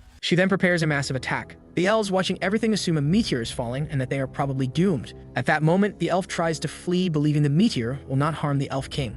She charges toward the meteor, colliding with it. The meteor shatters upon impact. As a result, the girl falls unconscious. She lies on the ground, seemingly defeated. Leloucha approaches the girl, saying that she is truly a gentle child. However, she states that such gentleness will not change the elven race. The girl begins to rise. She asserts that the elven race does not need to change in any way. At that moment, she grabs Leloucha. Confused, Leloucha asks what she's trying to do, as this action cannot harm her. The girl replies that it is enough. At that moment, the sky begins to glow again. The elf declares that while she cannot kill, she can at least inflict some damage with this attack. For that reason, they should meet their end together. In an instant, a massive bolt of lightning begins to fall from the sky. It heads toward the two. But at that moment, Dao snaps his fingers. As a result, the attack dissipates. The two are stunned as the lightning vanishes unexpectedly. The protagonist remarks that using celestial punishment maliciously to harm others is like putting the cart before the horse. He summons the system, stating that it seems the rules still need some adjustments. From now on, celestial punishments will only harm the person who triggers them and will not affect any other being. The system confirms that all rules have been updated. As Dao begins to leave, he tells them they may continue their fight and should mind him. The girl watching the protagonist asks what kind of person he is. She thinks that anyone who can stop lightning so effortlessly must be truly powerful. At that moment, Leloucha looks up the sky. Everyone around her does the same, appearing shocked. At that moment, it is revealed that the Elf King has been killed. As a result, all the soldiers lose their hope. Where quickly they drop their weapons and start to flee. Leloucha says that their king had been executed, asking if they still wish to continue resisting. However, the girl, in response, only gives a smile, asking if the rebels still hadn't realized the gravity of the situation. At that moment, an immense light begins to cross the sky. The girl says they would feel the fury of her god. Observing the situation, Leloucha says he was arriving. Then the god appears again, saying they had dared to kill even his physical reincarnation, stating that the dragon shouldn't think they wouldn't kill, just because she was the daughter of the dragon god. The dragon, in turn, is astonished, saying she didn't expect him to visit the human realm personally. Looking to the side, the god becomes surprised, because Leloucha had really come back to life. Drawing his sword, he says he could not spare. Again, his soldiers resume the battle, seemingly more hopeful, because the elf god would act personally. Leloucha thinks he was of a celestial level, and even with the help of the World Tree, there was no chance of winning with her current power. Delivering an attack, the elf says the girl had prolonged her welcome for too long, and for that reason, she should die immediately. Right after, Leloucha ends up invoking her barrier. However, the barrier was easily shattered. All of that had not been enough because Dao, in a very stylish manner, intervenes in the situation, asking if the gods of the celestial realm really treated the rules of the human realm like trash. Completely furious, the boy says that breaking the wall of the human realm directly was truly too much. The elf says the protagonist was just trash from the human realm. Therefore, he shouldn't think he could talk to the god just because he blocked one attack. At that moment, Dao falls silent. In a matter of seconds, he appears in front of that god. Then he begins to prepare his attack, telling him to return immediately to the celestial realm. At that moment, that punch hits the elf, who, as a consequence, goes flying. Right after, the scene cuts to the celestial realm in the palace of the elven gods. Something quickly hits that place. Then it is revealed that the elf god had crashed through the wall and was already there, apparently severely injured. His servants, observing the situation, ask if their lord was alright. Irritated, the god wonders if those people from the human realm really dared to treat him that way. For that reason, the gods would exterminate them. Then the scene cuts to the protagonist, apparently relieved, saying that the next realm still existed and pretending to break the wall of the world was very dangerous. Right after, Qin suggests that they should exterminate the city of the elven gods. That's why she was willing to carry out that task. However, the protagonist tells her to just stay quiet. Meanwhile, that other elf, observing the situation, is very surprised. Desperately, she wonders how that was possible, as he had defeated her god with just one blow. For that reason, she wanted to know who that person was. However, Leloucha says she had already said that before, because that being was the Heavenly Dao itself. At that moment, the girl ends up kneeling, asking if she meant that it was the Heavenly Dao. The girl responds that it was exactly that. Hearing what Lelouchia had said, she falls silent, saying that's how her god had completely failed. Then the scene cuts to the group of dark elves, apparently happy because they had really managed to win that battle. But still the golden elves couldn't believe it. Right after, the other man asked to kill all the golden elves because it was time to avenge all their comrades. However, Mirror responds that it was enough because the Elf King died and their objective was already achieved, asking why they still wished to massacre them. The man responds that that was exactly how the golden elves treated the dark elves. For that reason, it was right to do the same. But at that moment, his queen intervenes in the situation, asking the boy to calm down. And he shouldn't lose his mind because of hatred, as they had already won. So any other fight would only increase the number of victims. And if he continued to act that way, that individual could not ignore his actions. Looking up, he notices that elf. She apparently begins making an announcement, saying her name was Lelouchia and that she was the world tree. For that reason, she had returned after traveling for a long time. Thus, she begins casting a spell. Miri, observing the situation, recognizes that light. As a result of it, the wounds of all the elves begin to heal. Lelouchia says that the Elf King died and so they should put aside the hatred of the past and move forward together. Furthermore, dragon slayers should not become evil dragons, and all the elves should cooperate and rebuild their home together. Observing the situation, Dao asks why. It seemed like that girl was copying what he had said before. The system says that this world had no patents. Then all the elves end up dropping their weapons. As everyone kneels, the queen says she is willing to lead the dark elves and listen to the words of the elven goddess. The golden elves, observing the situation, end up surprised. However, they seem to accept everything quickly. Kneeling, they say they are willing to listen to the words of the goddesses. Seeing the situation, Lelouchia gives a happy smile. Sometime later, the protagonist says she did very well, because in that way she truly gained a bit of the stature of God. Lelouchia says he speaks in a calm manner, but the mess that man had left behind was still not fully dealt with. The division among the elves had already emerged, and her presence could maintain harmony at a superficial level.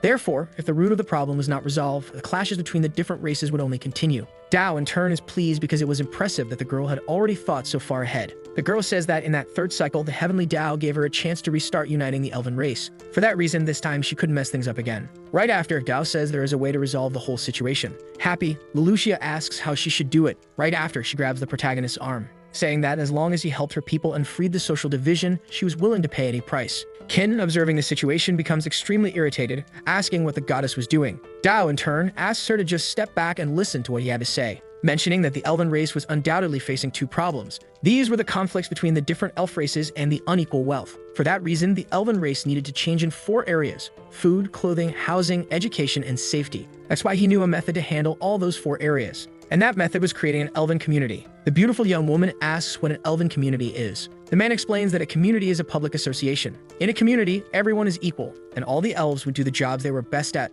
and the community would provide food and shelter for everyone. Then he mentions that he had already calculated that before, and the amount of food produced by the elves is more than enough to be self-sufficient. The girl then says that the lower-level elves suffered from a lack of food because the higher-level ones sold their extra grain to humans in exchange for luxury goods. Dao, in turn, says that in the future, everything produced by the elves had to be distributed equally, and that was the only way a community could make sense. The elven goddess mentions that the problems of food and clothing were easier to solve, but building houses required a lot of money. The protagonist says that money they had in abundance, and they see Catherine approaching while escorted by a knight. Dao approaches and says that by keeping the property of countless citizens to herself, now was the time to deal with the former elven nobles. Lelouchia says that the properties and belongings of the golden and silver elves would be seized and handed over to the community after inspection. The guards become excited, as they never liked those high-class people, and they begin to confiscate everything. The woman becomes irritated and asks them to stop messing with her things. A man appears behind her, placing a knife to her neck, and says she wasn't expecting that one day she would pay the price for oppressing others. The soldier falls silent after realizing they had been cornered. Dao tells him that all of them had lost their status as high-class individuals and would work alongside elves from other races, then asks if the guard agreed. The man in turn says he agrees. Catherine becomes angry and says that the golden and silver elves had always been destined to be rulers and that the group's victory was temporary. The protagonist asks what evidence she had that they were born to rule, and the elf, in turn, responds that they were born nobles. The elven goddess becomes irritated with Catherine and binds a plant around her neck using her magic, saying that this was the last time she would let her disrespect pass, and that the differences between elf races were like roots, trunks, branches, and fruits, for they were all different, but part of the same organism. Then she says that if the different elven races want to prove themselves special under her rule, she had a plan. After that, she throws a hoe in front of the elf, saying that she should use her own hands to create something of value and that this was the only way to prove anything. Catherine, in turn, asks if that was some kind of joke, as she was a noble among the elves. But Meir offers no resistance and picks up the hoe. The elf asks if he was really planning to do that kind of manual labor like the dark elves, and the knight responds that working alongside the victors was already a gift, and that he never felt they needed elves to be placed in different classes, and that had been a mistake by the Lord God from the beginning. Catherine, after seeing that, calls him a traitor. Dao comments that it seemed like there were reasonable people in the elven tribe, and the goddess, in turn, says she believed most were good like him. Dao says that Lelouch's knave rule would only end the elven tribe, and the girl responds that she appreciated any elf who would monitor her and her rule, and that during his period, Catherine would be able to work alongside others to keep an eye on her. However, the elf laughs and says she will watch the girl's reign crumble before her eyes. Right after, the goddess comments that she wasn't expecting the silver elves to be more stubborn than the golden elves. Dao explains that the silver ones are a race with closer ties to the ancient elven god. After that, Lelouch says there was still the issue of housing, as they could not be built in a short period of time. The protagonist laughs and says the girl was really stupid, and she asks what he was talking about. The boy then, raising his arms, says he will teach her something. After that, the elf activates her powers, making a tree grow its branches, where it ends up forming a house. The goddess, impressed, and comments that she didn't know that such a thing existed, and says that she truly admires Dao more and more. The boy, in turn, smiles and responds that she was limited by her inflexible way of thinking. Lelouch then says she now knows what she needs to do first. Then, she uses her powers again, creating a massive building, and says that it is a compilation of all the magic she knows so far transformed into a collection of books. The protagonist agrees with that and says that magic was important for the elves, but there should also be basic education. The goddess then announces to everyone that the books in the library are shared property of the community, being free of charge. However, the golden and silver elves shouldn't celebrate too early because they needed to pay for the wrongs they did in the past. They would have to work longer than the other elves until the blood debt was paid through hard work. Mahir, in turn, says he is willing to lead the golden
Lorraine says that it was a list of the elven slaves who had been sold. Lelouch says that the last elf king had dared to sell others for his own benefit, and she couldn't allow such behavior to continue. The department head, in turn, sips her tea and says there was nothing she could do about it. Then the elven goddess takes out her weapon and says she was willing to use her celestial realm weapon as payment. Lorraine is surprised to realize she was willing to use that as payment. After that, the woman says that she would receive news about each person in a month, but she couldn't guarantee that they would still be alive. Lelouch responds that she didn't need to verify if they were alive, but she would need to guarantee the accuracy of the information. After that, the two come to an agreement. Upon leaving the room, Dao asks her if she would now talk about the person from the reverse celestial layer. The goddess then points to a piece of paper posted on the wall and says that the person of the reverse celestial rank was there. On the poster, it was written that traces of ancient relics had been discovered deep within the 10,000 mountains, and that the Adventurers Association would buy any relics found for a high price. Soon after, the pair head to the location. Facing the relic door, the protagonist says that the markings on it were half angel and half demon. Kin says she had seen that before, and comments that the symbol seemed to be that of the god of good and evil, an angel from the west, but using Eastern martial arts techniques.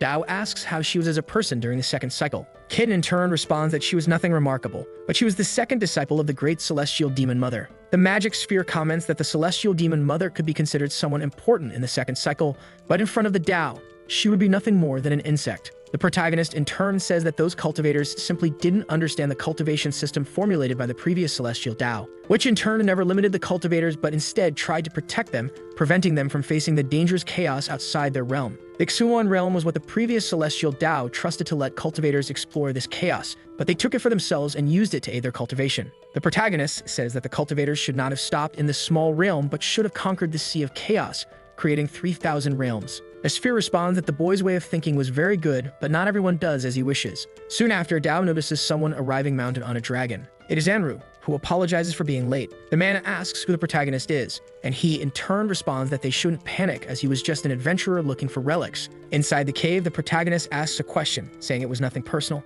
He just wanted to make small talk.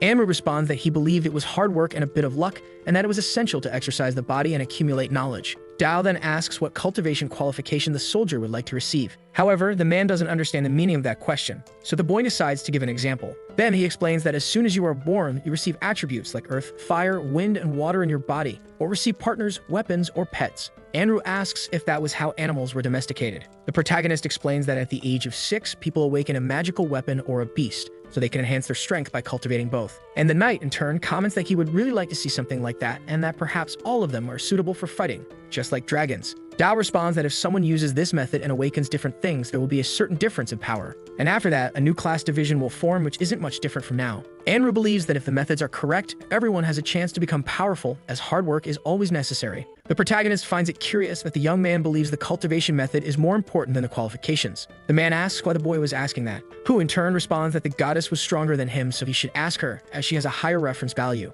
Then he decides to talk to the young man's companion, and assures her he had no malicious intent. The sphere then comments that if he had even the slightest malicious intent, those people would have been dead long ago. Then the girl introduces herself as Yuming and asks if he wants her to do anything. The protagonist asks what she desires as an oriental cultivator in the middle of the 4th rank. The young woman responds that it was spiritual roots, because her master said she had no roots and wouldn't be able to progress beyond the 5th rank in the future, being unable to ascend to the immortal realm. The sphere explains that she was talking about wisdom roots and that for a 4th rank cultivator, she only has 60 years to ascend to the meta-infant stage. The protagonist notes that the cultivator was already at the 4th level, so this meant her efforts had not been awakened. Liang says that the whole point of cultivation is to go against the heavens, and that if she doesn't reach the immortal realm, all of her cultivation will turn to dust. Dao gets irritated and asks who said cultivation was against the heavens, and the young woman responds that it was her master, and that the whole act of cultivation was to take the key of heaven and earth to become stronger, and that's why there are heavenly punishments. The elf questions why they don't just think that only those who pass successfully can be counted as someone of that rank. Liang responds that it made sense, but she still believed that hard work was more important than talent. At the end of the tunnel, they come across a beautiful place. The protagonist activates his power and says he will give the girl some advice, that cultivators need persistence. Then he flies away along with Qin. Liang, after seeing that, wonders who they were. At the top of the cave, the protagonist says that group will have problems soon, and that all cultivators know that hard work is more important than talent, but everyone wants superior talent. So he decides to give everyone the same talent. Qin likes the plan and says that with the same talent, it would make everyone be born with loyal thoughts toward the celestial Dao. The protagonist says he will give all newborns the same amount of talent, but the distribution will be different. Then the door in the cave opens, making people excited, thinking they would ascend. Qin comments that it might be a mystical realm, but the protagonist believes it's because the god of good and evil hasn't died yet. The girl gets irritated upon realizing she had let a being from the celestial layer escape judgment. Dao puts his hand on the girl's shoulder and says it wouldn't be a problem as he would have the chance to speak with her personally. However, the goddess might not be in a good state. Otherwise, she wouldn't have created such a large commotion like that. Observing the gate, the protagonist notices that the relics seem to emit an aura of spiritual energy and was absorbing the aura from those cultivators. Qin says that the goddess was probably trying to take the opportunity to revive, and then Dao decides to revive her all at once. All the people feel how the spiritual aura becomes stronger. The boy says that the place where that aura is gathering must be the location of the goddess. Then he says that now the woman can come out. He explains that he decided to revive her so that she would owe him a favor, and that anyway, he needed to act soon. Otherwise, all those cultivators would die. Andrew thinks about how his body seemed to be craving and yearning for more spiritual energy. His dragon asks if he is okay and comments that something is very wrong with that place. The man agrees and says that all the spiritual auras suddenly gathered in one place as if this energy wanted to trick them into entering. The people become desperate as the spiritual aura starts to fade away. After that, Andrew says that there was definitely something wrong with that relic, and then he decides to flee with his dragon. Liang, seeing that, calls the man a coward and says she didn't expect that the great disturbance in this relic would actually allow blood energy to enter her body and help her ascend to the 5th rank. Then she smiles as that relic offered extraordinary opportunities, so she advances, saying that cultivators seek a long life. Qin warns her master that the energy movement attracted more people, but the boy says to let them come. After that, both decide to enter the cave as well. The people arrive at the location where the goddess is, and they plead for spiritual energy. However, Qin prevents them from approaching, because her master was busy at the moment and didn't want anyone to get close. While healing the goddess, the protagonist tells the girl not to let anyone approach but not to kill anyone. Then the man says that the master of that relic was reviving, and that reviving someone from the dead or creating flesh from bone should involve some kind of celestial treasure, and that it was just one person, so if they went together, someone could definitely pass. Qin, calling them fools, tells them not to take her master's words so lightly. In that instant, those two advance toward Qin, However, the girl easily dodges the attack, delivering a kick to one of them. The other two also try to attack her, but end up being defeated with ease. A huge crowd starts advancing against her, but none of it seems to have any effect. Kim, in turn, thinks that controlling her strength was really becoming a problem. The other man says that if they couldn't defeat her, they should just avoid her, because while she was distracted, they could escape. He states that he wouldn't kill anyone, but questions why not try. After all, if they succeeded, they would become rich. Dao, in turn, feels disappointed, asking why they like to intimidate honest people so much. Right after, he snaps his fingers and a magic circle appears beneath those two, and in a matter of seconds, they disappear. The scene then shifts to a location 200 kilometers away from that relic. The group realizes they have been teleported and is very surprised as they were able to perform a teleportation range without any errors. The scene then returns to Dao, who asks if anyone thinking of killing those people was close to reaching them. For that reason, he teleported them away. Dao then asks if his hidden friend wouldn't mind coming out so they could have a conversation. Right after, an unknown girl emerges, saying she was impressed, as she had only stayed there to understand something and wanted to know what kind of person the master of that relic was. Dao responds that she had once been a professional and didn't worry about the strength of her enemies. He hopes that in the future, she continues her cultivation path regardless of the difficulties. The girl thanks him for the advice and says she will take her leave at that moment. Dao thinks that the girl's power had increased significantly, and that after becoming a demon, she was more talented than when she was a cultivator. Approaching the goddess, the prophet says she had been listening for a long time and asks if she thought he didn't know she was already awake. In that instant, the girl opens her eyes and quickly begins to flee. Dao, making a hand gesture, asks if she really thought she could escape right after being revived. Thus, in that instant, the goddess falls to the ground. Kim says that her master hadn't allowed her to leave. The girl is surprised because Kim was calling that being her master. And with a threatening look, the protagonist responds that the master was the Heavenly Dao. The girl is shocked, thinking that the aura of that being was very powerful and that therefore she could not fight against him. Since she couldn't do that, she needed to flee quickly. Snapping his fingers again, Dao asks why she liked to flee so much. In a matter of seconds, the girl is chained, and as a result, she cannot move. Kin says that if the girl tries to escape again, he will kill her without hesitation. However, Dao asks not to do that as she had just been revived, and that an introduction would be unnecessary as he just wanted to have a proper conversation with her. The girl responds that she has nothing to discuss. However, Dao says it seems she hadn't understood something because he may have revived her, but that didn't mean she could refuse to answer his questions. Physically, she could refuse to cooperate, but he asks if she thought her mind could resist his enchantment. The girl then asks what Dao wanted to ask. Snapping his fingers again, Dao says she could have cooperated from the start. Then he asks the first question, asking what the Celestial Rebels' plan was. The goddess responds that she didn't know, and Kin says she still wasn't being honest. Dao mentions that there must be a plan she wasn't aware of, and the goddess replies that she never said there was a plan. Moving on to the second question, the protagonist asks if her master was the great celestial demon, and if, by any chance, she had died before. The girl, irritated, says that the protagonist probably knows more about it than she does. Dao states that up to this day, she had a way to revive, and he didn't believe that the great celestial demon mother would die so easily. Right after, he begins to use his magic eye again,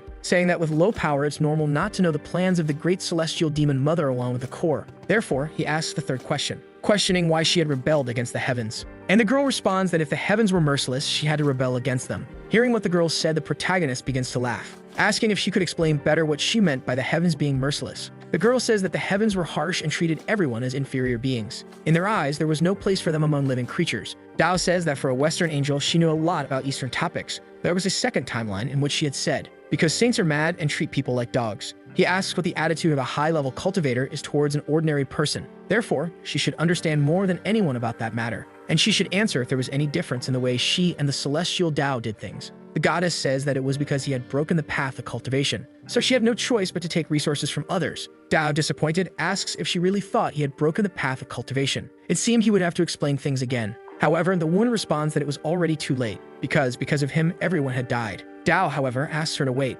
mentioning that she should have been killed by Qin when she was at the lowest level of the heavenly path, and asks how she knew the other celestial rebels had been killed. The goddess says that's how he was. He would exterminate everyone as soon as possible. Dao then responds that no, letting everyone die once was the plan. Qin, hearing the explanation, looks confused, asking what that meant. The protagonist responds that the celestial Dao was proud, so he didn't bother checking whether the celestial rebels were defeated or whether they were alive or dead. The girl asks if that wasn't a threat to the protagonist. The young man in turn responds that it was incorrect. They couldn't defeat him, but they could devour his power. By killing the incarnations of the heavens, even the celestial Dao could be defeated by them one day. Because of this, all the celestial rebels should be prepared to be revived. Qin says that their plan could not possibly succeed. That's why she would let her subordinate handle everything. However, Dao says he would decide that on his own. Qin says that subordinate had crossed the line. However, the protagonist responds that he would let her go. The goddess questions what his goal was, and the protagonist responds that it was nothing. Since they had finished talking, it was only natural to let her leave. Even so, the goddess still believed he had some hidden plan. Right after, she takes off her coat, saying that he must have done something to the cloak. so he shouldn't think she would fall for his tricks. She wanted to see how the celestial Dao would manage to control her now. Kid, in turn, gets very irritated, asking if she dared to take off the clothes her master had given her. Covering the protagonist's face, Kin says that woman truly had no shame, and for that reason, her master shouldn't look. Dao then asks Kin to step back a bit, because he needed to get back to the topic, saying that if he wanted to leave a mark, even her master wouldn't be able to notice it. The goddess says she doesn't know what he is planning, asserting that she would overthrow the celestial Dao sooner or later. Then she flies off to an unknown location. Kid, irritated, says that woman was too arrogant, asking if he was really going to let her go. However, the boy tells her to just let it be, because it wouldn't cause any harm. Assuming the ancient gods return to the celestial realm, he wonders how they would interact with the new era Moldova gods. Afterward, that spirit appears, asking if he had already thought about the changes he would make to the cultivation system. Dao responds that he was almost finished. The spirit, in turn, asks for a list of specific configurations. Dao says that those changes wouldn't only affect humans. They would include animals, plants, and even dead beings that might gain consciousness in the future. Therefore, he should set the cultivation qualification for everyone at 100.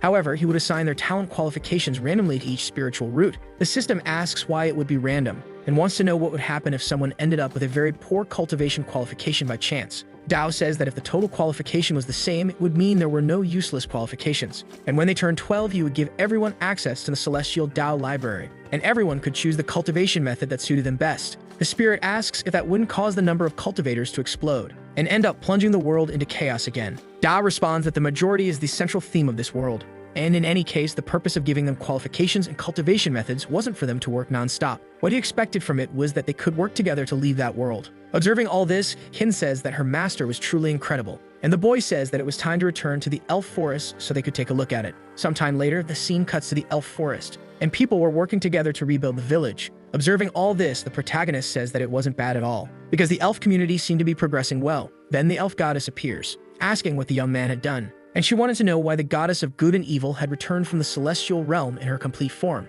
Dao, surprised, says he didn't expect her to find out so quickly. The elf says it was obvious she would know, because as soon as she returned from the celestial realm, the entire western realm became extremely chaotic. In the end, the gods had to work together to drive her out of the western celestial realm, and even the queen of the dark elves was invited to participate in the conference. Dao says that the celestial rebels did everything for justice, asking why she still cared about the city of the gods. The elf responds that what the gods, symbols of faith, need most are followers, and the existing gods never allowed gods to separate from their followers. Dao says that a good god is one who would help their followers solve their problems, and letting them fight could also be considered a good thing, saying that she needed to remember that the newborns of the elven race could also differ from the previous ones. The girl, irritated, asks if he had tampered with the elven race. The protagonist responds that he hadn't, because it was only the elf race, and it concerned the newborns of everyone. For that reason, he changed the cultivation qualification of all future individuals. Now everyone would be able to cultivate. Observing the situation, the elf says she felt that something was going to go wrong, but the protagonist asks her to relax, because the elven race didn't have many newborns, and nothing would happen. Furthermore, only the human race would have the biggest problems. The elf says that if the human Empress Suan finds out about this after being resurrected, she would definitely want to fight against the protagonist. The young man says that even if this weren't happening, she would probably still want to fight him anyway. Kid, in turn, asks not to worry because if that human Empress dared to face Qin personally, she would handle it. At that moment, another elf appears, seemingly desperate about something. The elf then asks what was happening and wants to know what the problem was. Thus, it is revealed that the Holy Synod sent someone to that location. Meanwhile, an unknown man was riding a dragon heading toward the elven city. The dragon, calling the man Joel, asks him to relax because it wasn't the first time they would negotiate with the elves. Joel says he knew that, but the problem was that the aura of the forest elves felt completely different. Soon after, the dragon appears in the village and the impact upon landing is so strong that an explosion occurs. The elves, surprised, wonder what happened. Right after, Joel stands in front of the villagers, asking where the new ruler of the elves was, because he represented the Holy Synod and expected the new government to honor the agreement that the previous Elf King and the Celestial Synod had signed. Observing everything from above, the protagonist says that it was a golden dragon of the dragon god level, so they probably didn't come in peace. Immediately after, the elf goddess seems to begin chanting and then takes hold of the document. Joel, irritated, asks who this woman was who was analyzing all those conditions. As a result, she becomes extremely irritated, asking if he expected her to obey such a disempowering and humiliating treaty. Joel says that if she dared to provoke the Holy Synod in such a way, she should concern herself with being misguided. At that moment, his dragon asks Joel to kneel and apologize for the incident, because Joel was still young and didn't understand things. The man, observing everything, is very surprised. Joel asks why the dragon stopped him. The other elf says he was wondering about that, mentioning that it had been 20,000 years since he had last encountered the daughter of the golden dragon. Then the dragon says that she was the ancient elf goddess, and in terms of importance, she was as incredible as his grandmother, saying that since that girl had aligned herself with the elven tribe, there had been no more problems in that place. Therefore, he would take that fool and leave the elf forest at that moment, and soon after, they begin to leave. However, the girl asked them to wait, questioning if they really thought they could come and go as they pleased. For that reason, she demanded the return of all the elves that the former elf king had sold. Joel says that even if she was the goddess of the elves, it was not something he could agree to. Moreover, they had signed a contract with their former king, and the elves were the property of that saint. Leloucia says that she already knew he would say that. Forming a blue sphere in her hand, she says she had a plan for it. Thus, she begins to observe two people and a sort of door. The scene then cuts to an underground location in the city. A soldier asks what they were doing and if it wasn't his shift. Another man responds, asking why the rush, as they were just getting started, questioning if he thought they were as premature as them. Inside the room, the two men were playing with some women and various activities were about to unfold. However, in that instant, someone appears in the place and one of the elves finishes off the man, who, in a matter of seconds, is defeated. Another soldier is surprised, asking if an enemy was attacking. But in a matter of seconds, the other two are also taken down and the hooded elf tells them they will pay for their crimes. The two elf women, observing the other men, ask who they were. Helping the girl, the elf tells her not to worry because the new elf king would show her the way home. Meanwhile, all of this was being transmitted through Leloucia's sphere. Joel then, surprised, as if the girl was crazy. For that reason, it was clearly a declaration of war against the saint. However, the girl responds that she never aimed at her, but given all the pressure, there were elves who, without considering their people, were in the Third Sacred Empire. For that reason, they would rescue even the last one of them. Moreover, it was necessary to deal with them. Seeing what the girl was doing, Joel becomes desperate, assuming that he could clearly be killed. However, Leloucia asks him to just fix the houses they had destroyed before leaving. Sometime later, Joel, along with the dragon, was repairing those houses. Dao says that declaring war against all human nations at the same time was a very ambitious game she was playing, but the girl responds that, compared to facing the celestial Dao, that was nothing. Dao says that under the elf's command, the community would work very well. For that reason, he would return regularly to check on everything. The girl, in turn, asks if the young man was already leaving. The boy responds yes, affirming that she was responsible for everyone in the Hell Tribe, while the Celestial Dao was responsible for all living beings in the world. Right after, Leloucia approaches the protagonist, apparently wanting to say something, asking if the boy could stay a little longer with her. Irritated, Kid approaches the woman, asking if she was trying to get close to her master. However, Leloucia responds that it wasn't what she was thinking. Soon after, the Queen of the Dark Elves appears, saying she had something to report. Leloucia, noticing this, asks the girl to speak her mind. The woman says that in the eastern part of the city, they were digging a hot spring with powerful healing properties, so she wanted to know what the elf goddess planned to do with it. The girl in turn says that it was great because she wanted to discuss the hot springs at that moment, saying that it was thanks to Dao that they were able to stabilize the elven tribe. For that reason, she wanted to reward him, asking if he would like to go with her to the hot spring. Observing the situation, the protagonist says that it sounded very good. Thus, he agrees to go with the girl to the spring. Sometime later, the scene cuts to the hot spring. Leloucia, talking to the protagonist, asks if he would like her to send someone to massage his back. However, the young man responds no. Soon after, they enter the spring. Qin, approaching the boy, asks to let her clean his body. Throwing the girl out, Dao asks not to allow anyone into the men's bath, especially her. Looking back, Qin notices something that appears to be a plan. Then she picks up the signs. She switches the signs to opposite directions. She says she is entering the women's bath and is not going against her master's orders. In that moment, Qin realizes something. Thinking that this time, without a doubt, was different, she teleports. She thinks she has to deal with it. Soon after, the scene cuts to the sacred church. A man seemed to be kneeling. The girl, beginning to speak, says she heard that the elf goddess had come back to life. The man says it wasn't just that. She also wanted the slaves back and had secretly begun rescuing them. The girl says that she was very restless, and for that reason, they should return everything if that was what she wanted.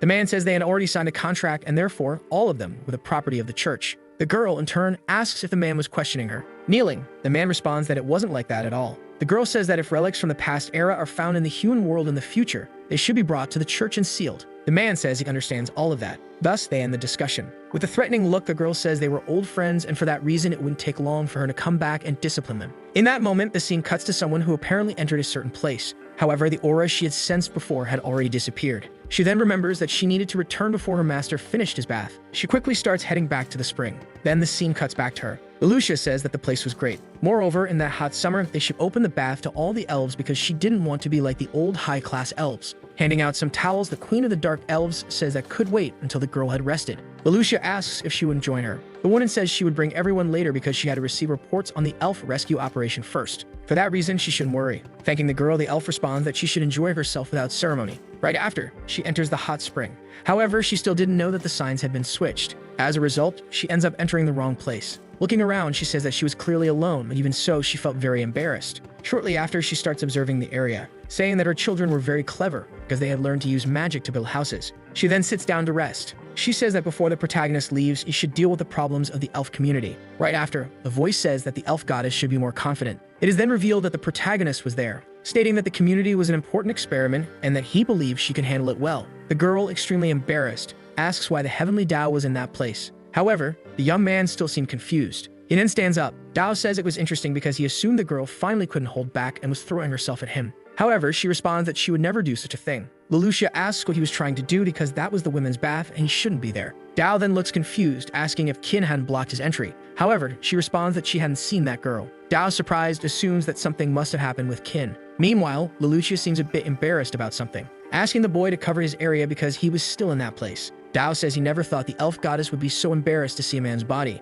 The girl responds that it wasn't that, so he shouldn't come any closer. Approaching the girl, Dao asks her not to worry because he didn't intend to do anything inappropriate. So she was still reluctant. He had a plan. Right after, he snaps his fingers. In a matter of seconds, he assumes a completely different form. He quickly transforms into a woman. Lelouch is then surprised because the Heavenly Dao was in a female form. The boy says that the Heavenly Dao never had a concept of gender and was showing that because it was nothing more than a form. Hearing the protagonist's explanation, the girl is surprised. Shortly after, she starts vomiting out of disgust. Dao asks if she's okay. However, Lelouch asks him not to come closer because that look of his reminded her of some unpleasant things from the past. In that moment, the spirit appears, saying that his current form probably reminded her of the Heavenly Dao from the second cycle. Dao asks if she would prefer he return to his previous form, and Lelouch says it's not necessary. So he should let her get used to it. After all, things were completely different now. Hearing what the girl said, the protagonist remains silent. Then he smiles, saying that if that was the case, he would leave the girl alone and enjoy himself. He then begins to take a bath as well. Dao says that the elven community would have to face many challenges in the future,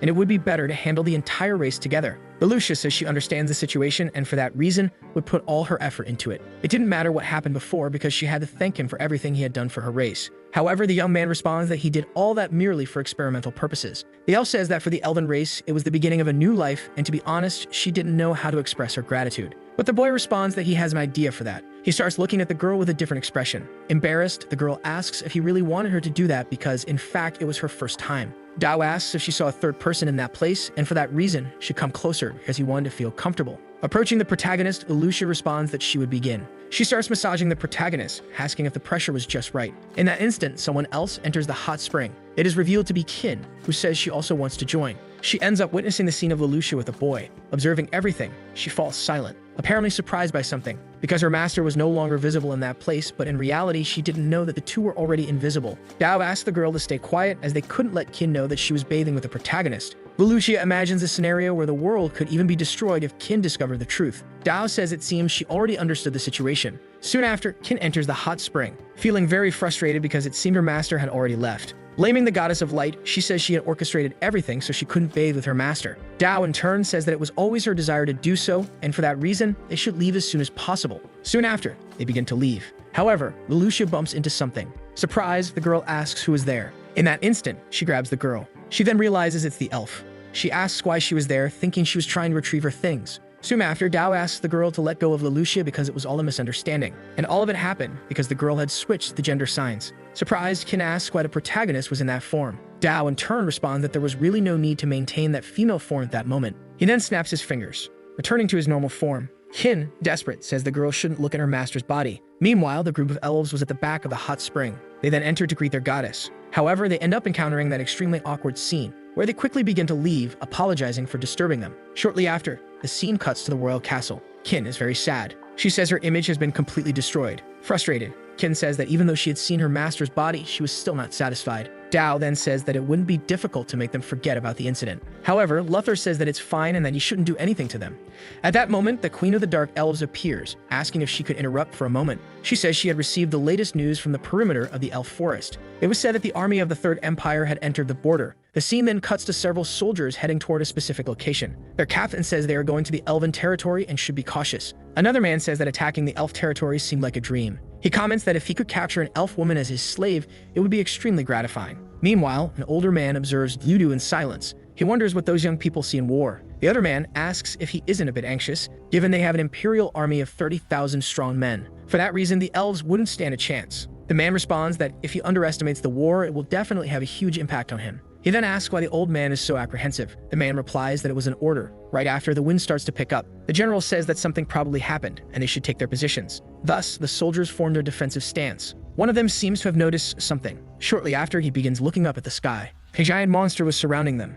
Above them, the elf goddess was present, asking them to leave her lands immediately. The general says they thought an army would be coming to greet them. He asks if the girl was from the elf tribe. The soldiers, looking at the girl, comment that she wasn't bad at all. For that reason, they wanted to capture her and make her their slave. Lelouch warns them again, asking everyone to leave her territory. However, the general asks if she really thought just a warning would stop them. After doing all that, they would take everything from her land and reclaim what they had lost. Shortly after, a celestial figure appears from the bushes, saying he had a suggestion. They should leave immediately with their army, as that would allow them to keep their lives. The general, in turn, questions if the boy was threatening them. He responds that he wasn't. He was merely giving a polite suggestion. Ignoring the boy's advice, the general orders his troops to advance because he wanted to see how good they were. Elderna then commands all of his soldiers to capture the elves. As a result, they begin moving toward the monster. Dao, in turn, says that it seemed neither side intended to talk. The spirit asks which side he would like to help, and the protagonist responds that he had already given a hint. So, if they continued the fight, it would have nothing to do with him. In that moment, Lelouch draws her divine weapon. She begins casting a spell. In that instant, a giant eye appears. Several trees start coming to life. The soldiers are very surprised by what they are witnessing. The roots of those trees begin invading their formation.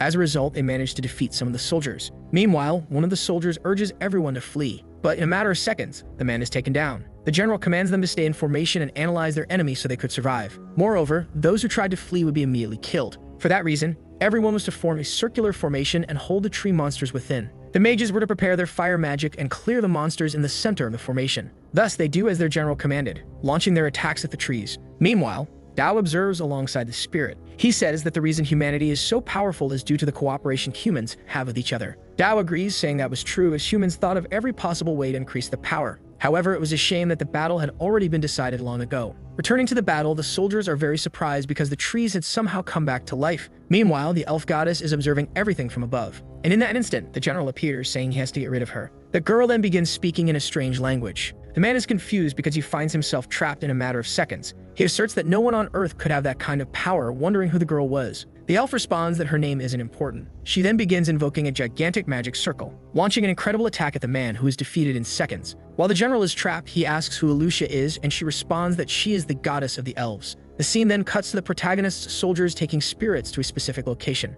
Dao, observing everything, says that the underworld was still functioning with relative success. But it was a pity that the chaos in the human world was 100 times greater than in the underworld. The spirit asks what he plans to do, and the boy responds that he needs to find the representative of the human world and have a good conversation with him. And the name of that person was the human emperor named Xuan. The scene then cuts to a monster heading toward a village. The serpent says that the celestial spiritual energy felt different, because even its cultivation, which had been stagnant for years, had been released. So when it devours those people, it would be able to transform into a true dragon. It then begins advancing toward the people, who desperately start running. In that moment, a girl appears at the scene. She launches an attack with her swords toward the serpent, which is then easily defeated. As a result, she saves everyone in the village. The villagers begin to praise her, to which she responds that there was no need to thank her, because it was all her duty. It is then revealed that the girl was Stuan. Shortly after, she looks up. Sensing that strange spiritual energy, she wonders what exactly the Heavenly Dao was trying to do. At that moment, the scene cuts to the protagonist. He says it's a pity that he still hasn't been able to find the being called Xuan. The spirit responds that celestial rebels of king and reverse ranking are highly specialized, because even if Emperor Xuan were right in front of him, he might not recognize him.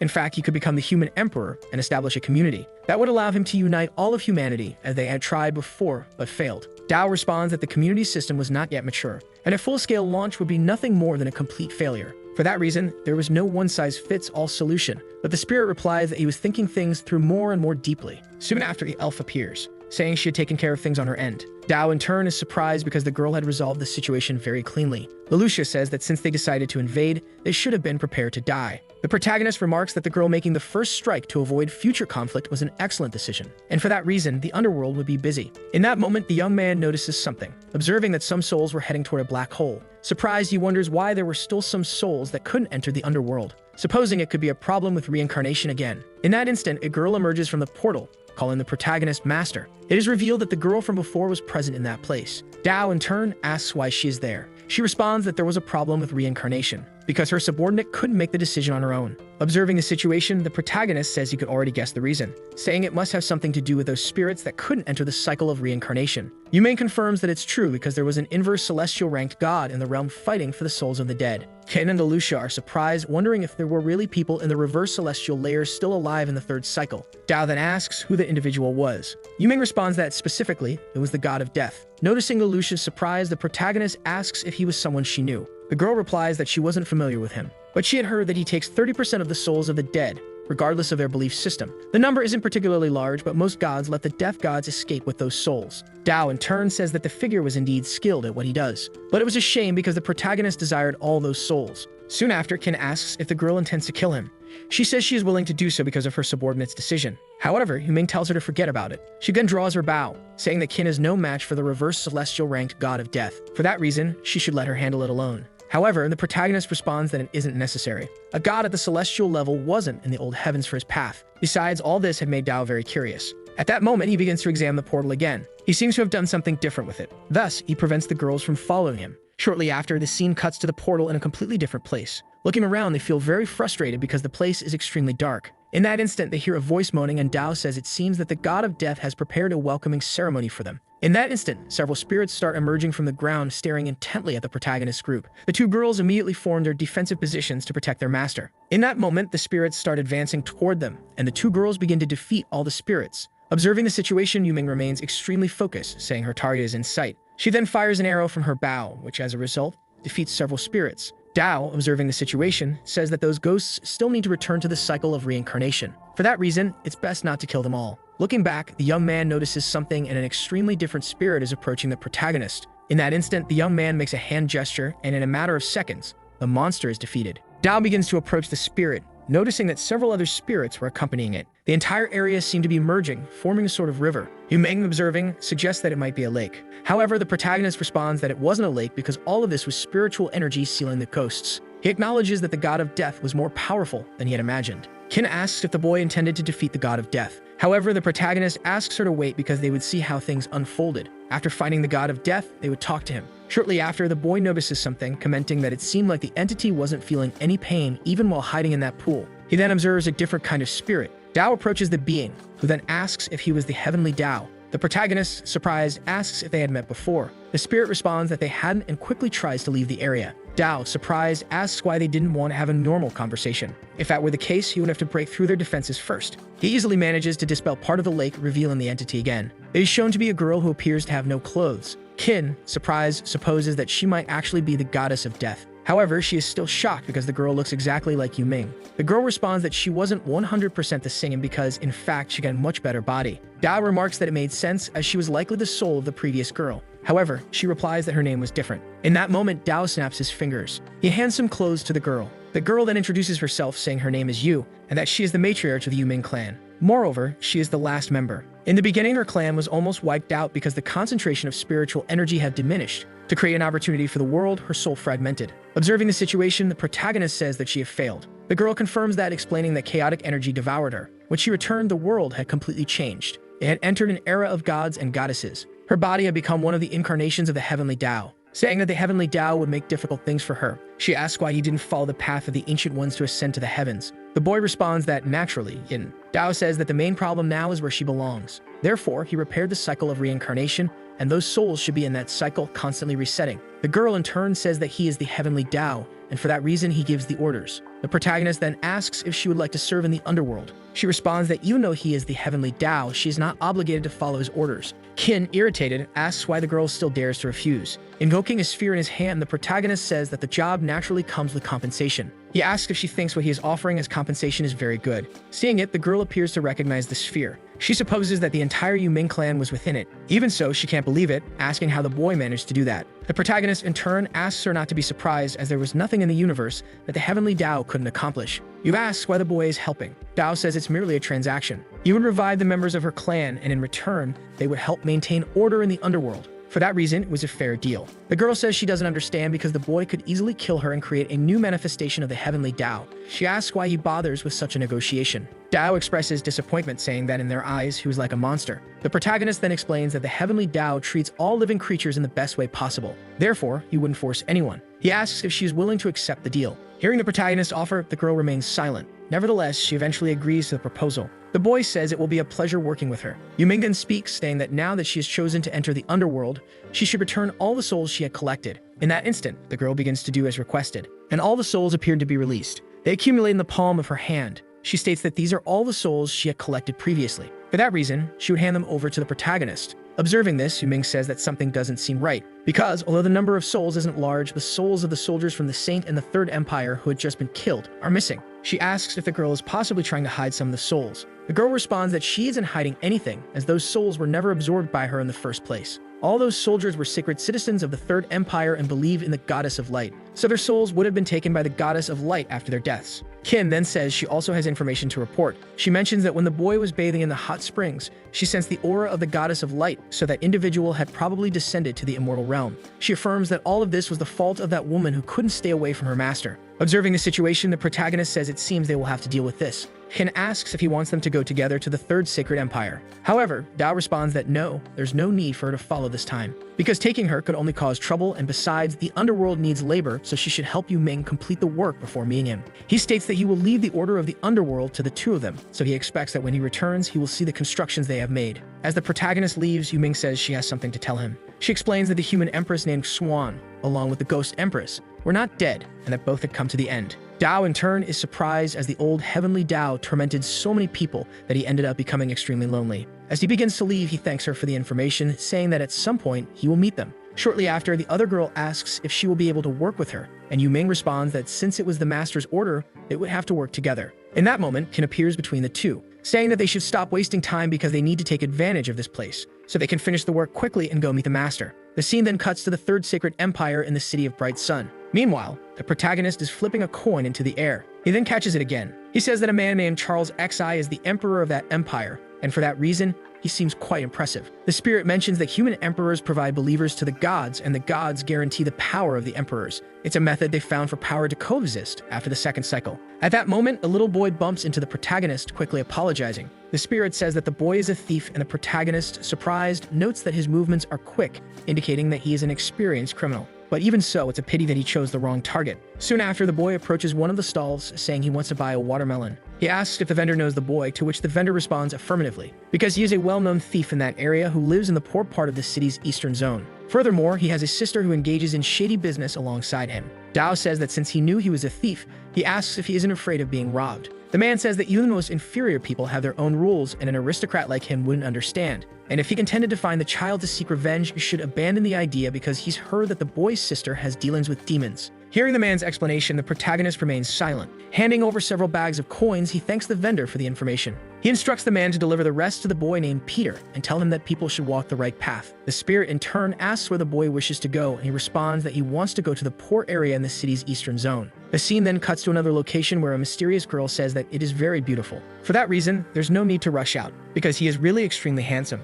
It is then revealed that several girls are surrounding the protagonist. He then says that it's a pleasant place for doing business with demons. Meanwhile, a group of boys appears to be trying to strike a deal with him. Dao then takes out a bag of money. He tosses it into the air, and the girls notice that all of them are gold coins. The girls quickly begin to gather all the coins. Meanwhile, an elderly woman observes everything attentively. Dao notices her. He asks if that amount of money would be enough for a private room, and the woman responds affirmatively. Entering the woman's inn, she asks him to follow her. Shortly after, the scene cuts to the protagonist inside the room. Two extremely beautiful girls are watching him. The spirit, surprised, comments that he never thought the day would come when the Heavenly Dao would visit a brothel. Soon after, more girls appear, and the woman asks them to greet the young master. The woman then asks if Dao liked any particular girl, or if he perhaps wished to have them all. Dao in turn begins to observe them all. He quickly activates his magic eye. He observes the hearts of the girls, noticing that one of them is different. Smiling at this discovery, he says they can take the money and leave, because, in truth, he would be satisfied with just the one in front of him. The girl, who appears to be blind, is surprised and asks if he truly wants her. The woman, equally surprised, comments that he has very unique tastes and asks if she should send the girl to attend to him after helping her get dressed.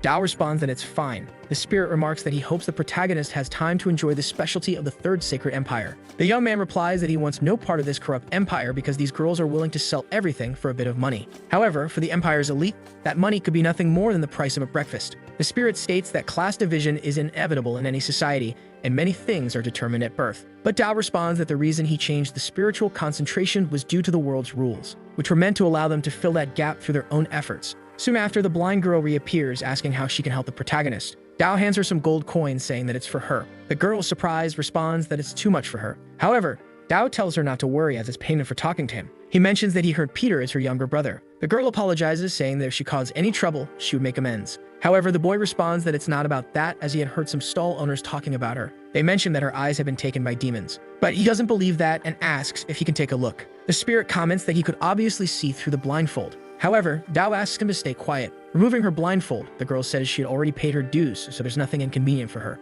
Observing her, the protagonist is surprised because her condition appears much worse than he expected. He approaches the girl and notices a light inside her eye. In that moment, the light leaves the house, heading directly toward a church. Meanwhile, a woman appears to be praying, and that energy travels to the other side of her eye. Dao remarks that he has already traced the person, noting that organ trafficking is truly interesting. The spirit says that to prevent such situations, the inner Heavenly Dao made most human organs exclusive to the person. The protagonist acknowledges this but points out that this is a world of magic and deities. He asks if the girl wants to know where her eyes are. However, she responds that she doesn't want to know. She just wants to survive alongside her brother. The protagonist places his hand on her head, telling her not to worry, as he will recover her eyes. He then leaves the lodging. The girl in turn collapses to the ground crying, asking the gods to protect her family from more tragedies. Meanwhile, the protagonist observes everything, and in that moment, the scene cuts to the church of the Third Sacred Empire. A man there appears distraught, confessing his sins to the woman. However, she tells him not to worry, because everyone on this planet has sinned, and as long as he buys the atonement coupon, the gods will forgive his sins. The scene then cuts to nighttime.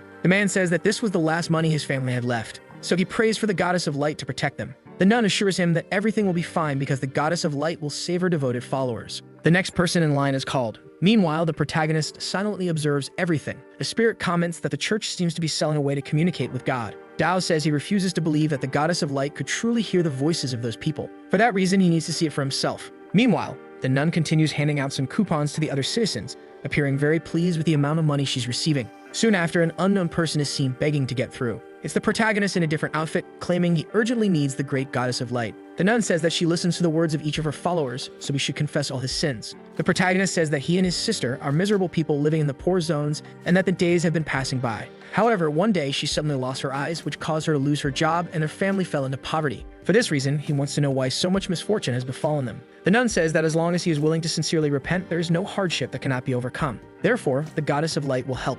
The nun seems very nervous. She wonders why the words of this child seem to carry a deeper meaning. She tells him that if he buys a coupon, the goddess of light and his sister can surely be saved. Dao then appears very happy, asking if that's really true. The nun confirms that it is, but she adds if he wants things to improve faster, he must buy more coupons. Dao then seems to have a plan in mind. He pulls out a huge bag of money. He asks if that would be enough for his sister to be immediately saved by the goddess of light. The nun is completely overwhelmed upon seeing the enormous amount of money. She says that it is certainly enough.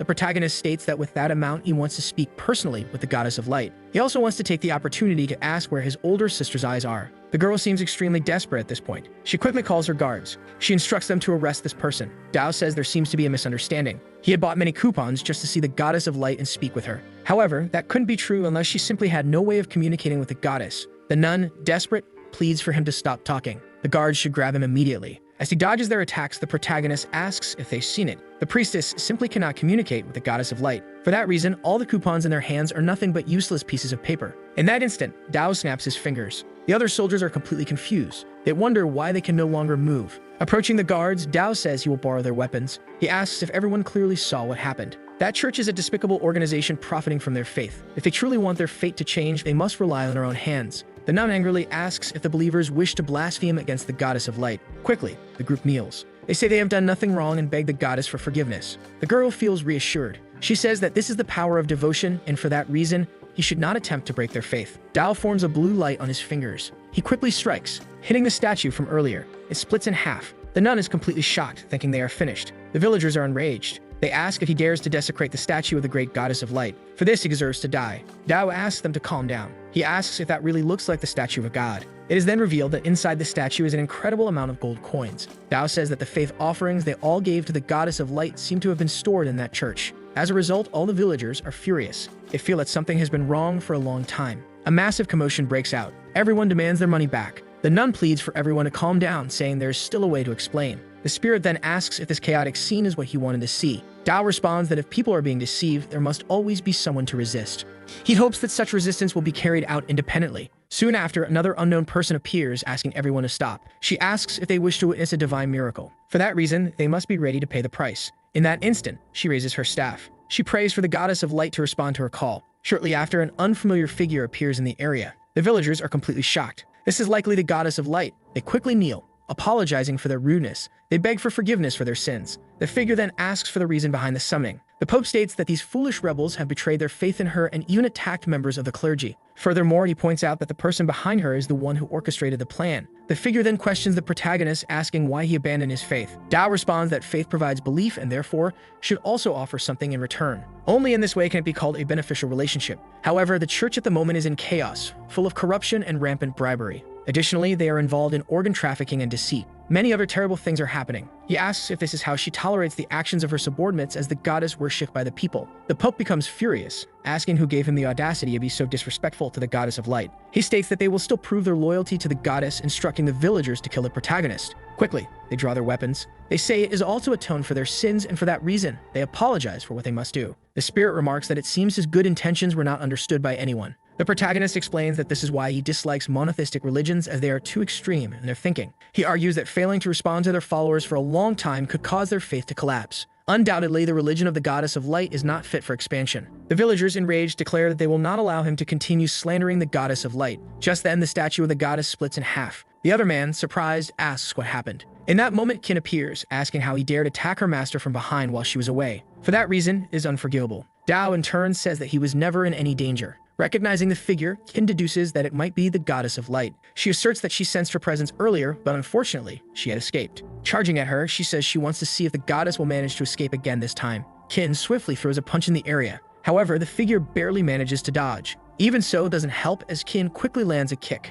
Everyone around is shocked by what happened. The protagonist is disappointed that she resorted to violence again. The spirit comments that using that method helps destroy their faith more effectively. However, the protagonist replies that he doesn't want to destroy their faith, he just wants their goddess to do something positive. Shortly after, Qin asks the goddess of light to get up. Smiling, she tells Dao that she successfully caught the woman. Recognizing the protagonist, the goddess of light asks if he is the Heavenly Dao. Stating that she never took part in any revolutionary action, she asks why he is targeting her. However, Dao responds that he isn't. He hopes that she could be more humble and care a little more for her followers. They are willing to abandon everything for their faith, but in return, they receive only poverty and despair. As their goddess, she receives their faith while doing practically nothing. It doesn't sound very convincing. The goddess then asks if the boy came there just to say that. Noticing this, Qin tells her to show more respect to her master. Dao then asks if he can make a deal with her. He says he could allow her to continue preaching. For that reason, he would help expand her influence. The goddess asks what that would cost her. Dao responds that it would mean listening more attentively to the voices of her followers. Aims to reinforce this, controlling the church alongside the elimination of hypocrites. The goddess, surprised, asks if that's really all,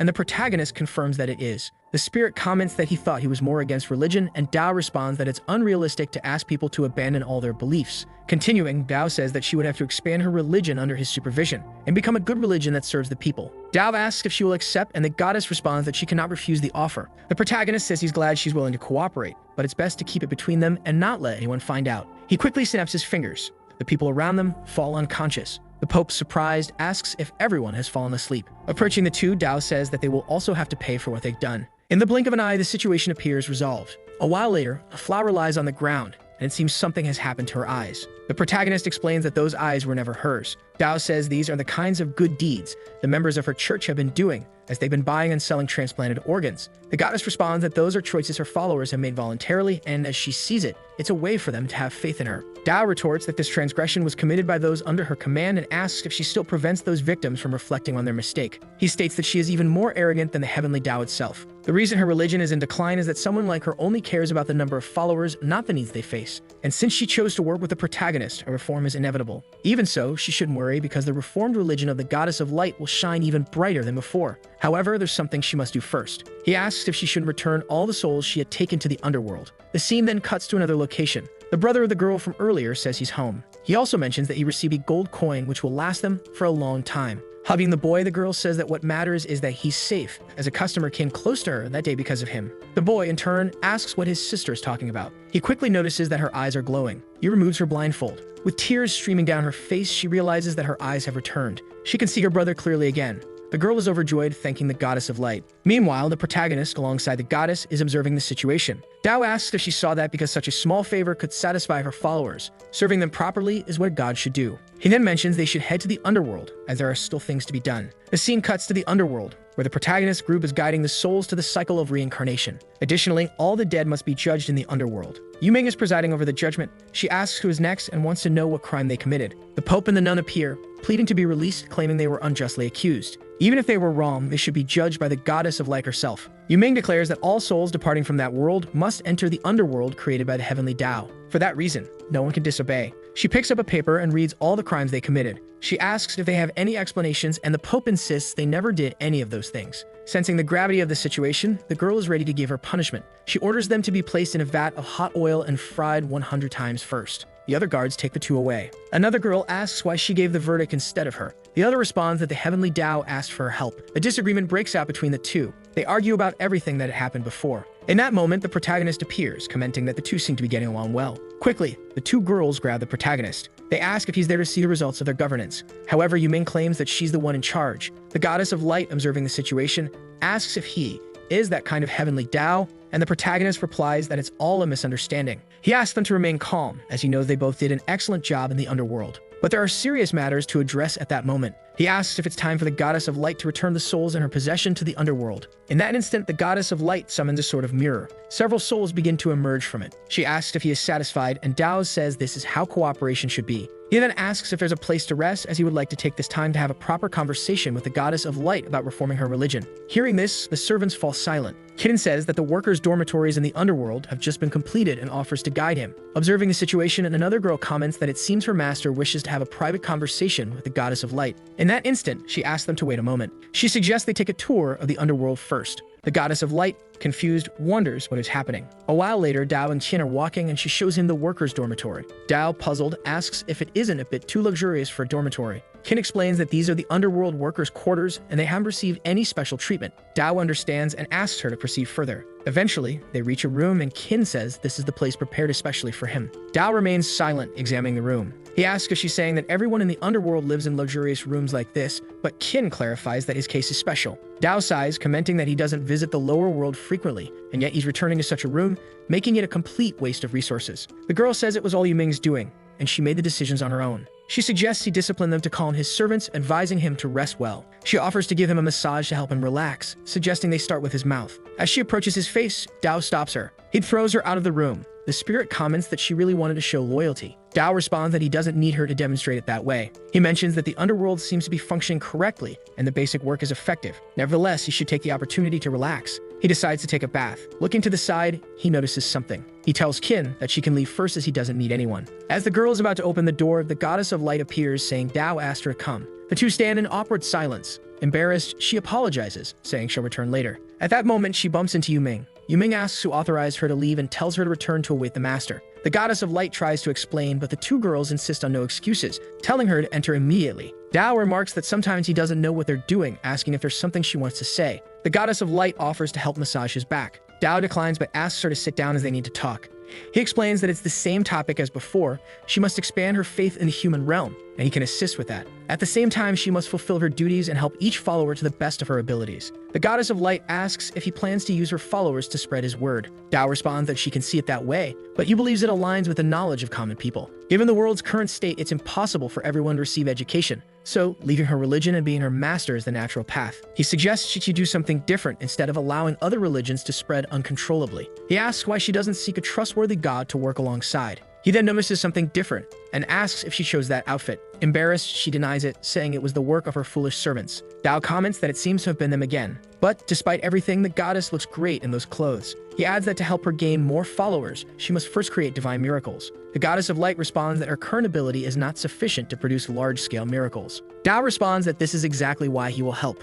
In that instant, a yellow sphere forms between his fingers. The goddess of light seems to recognize it. A flame begins to take shape in the air. A manifestation from the heavens occurs. After all that, a figure emerges. A silver-haired girl appears. Dao quickly snaps his fingers again. As a result, new clothes materialize for the entity. This manifestation from the heavens is named Kang. The goddess asks why he summoned this girl. The protagonist replies that he had already said it was to help her create miracles. Dao orders that from that moment on, she will always be by the goddess's side, constantly performing miracles to gain the faith of more people. The goddess then agrees, stating that if this is the case, she will obey the protagonist. At that moment, the young man feels something different. Kang asks if something happened. Shortly after, the boy exits the bath. The goddess of light asks if he's okay. The protagonist wonders what's happening to him. The spirit explains that since Kang is his strongest heavenly manifestation, reviving her required an extreme amount of power. Due to the high energy consumption, he is likely experiencing something similar to anemia. On the verge of fainting, the protagonist asks why the spirit didn't warn him beforehand. The young man collapses, unconscious. A while later, the protagonist is lying in bed. Kang, concerned, asks about the condition of her master. She mentions that the Heavenly Dao passed out even after reviving her.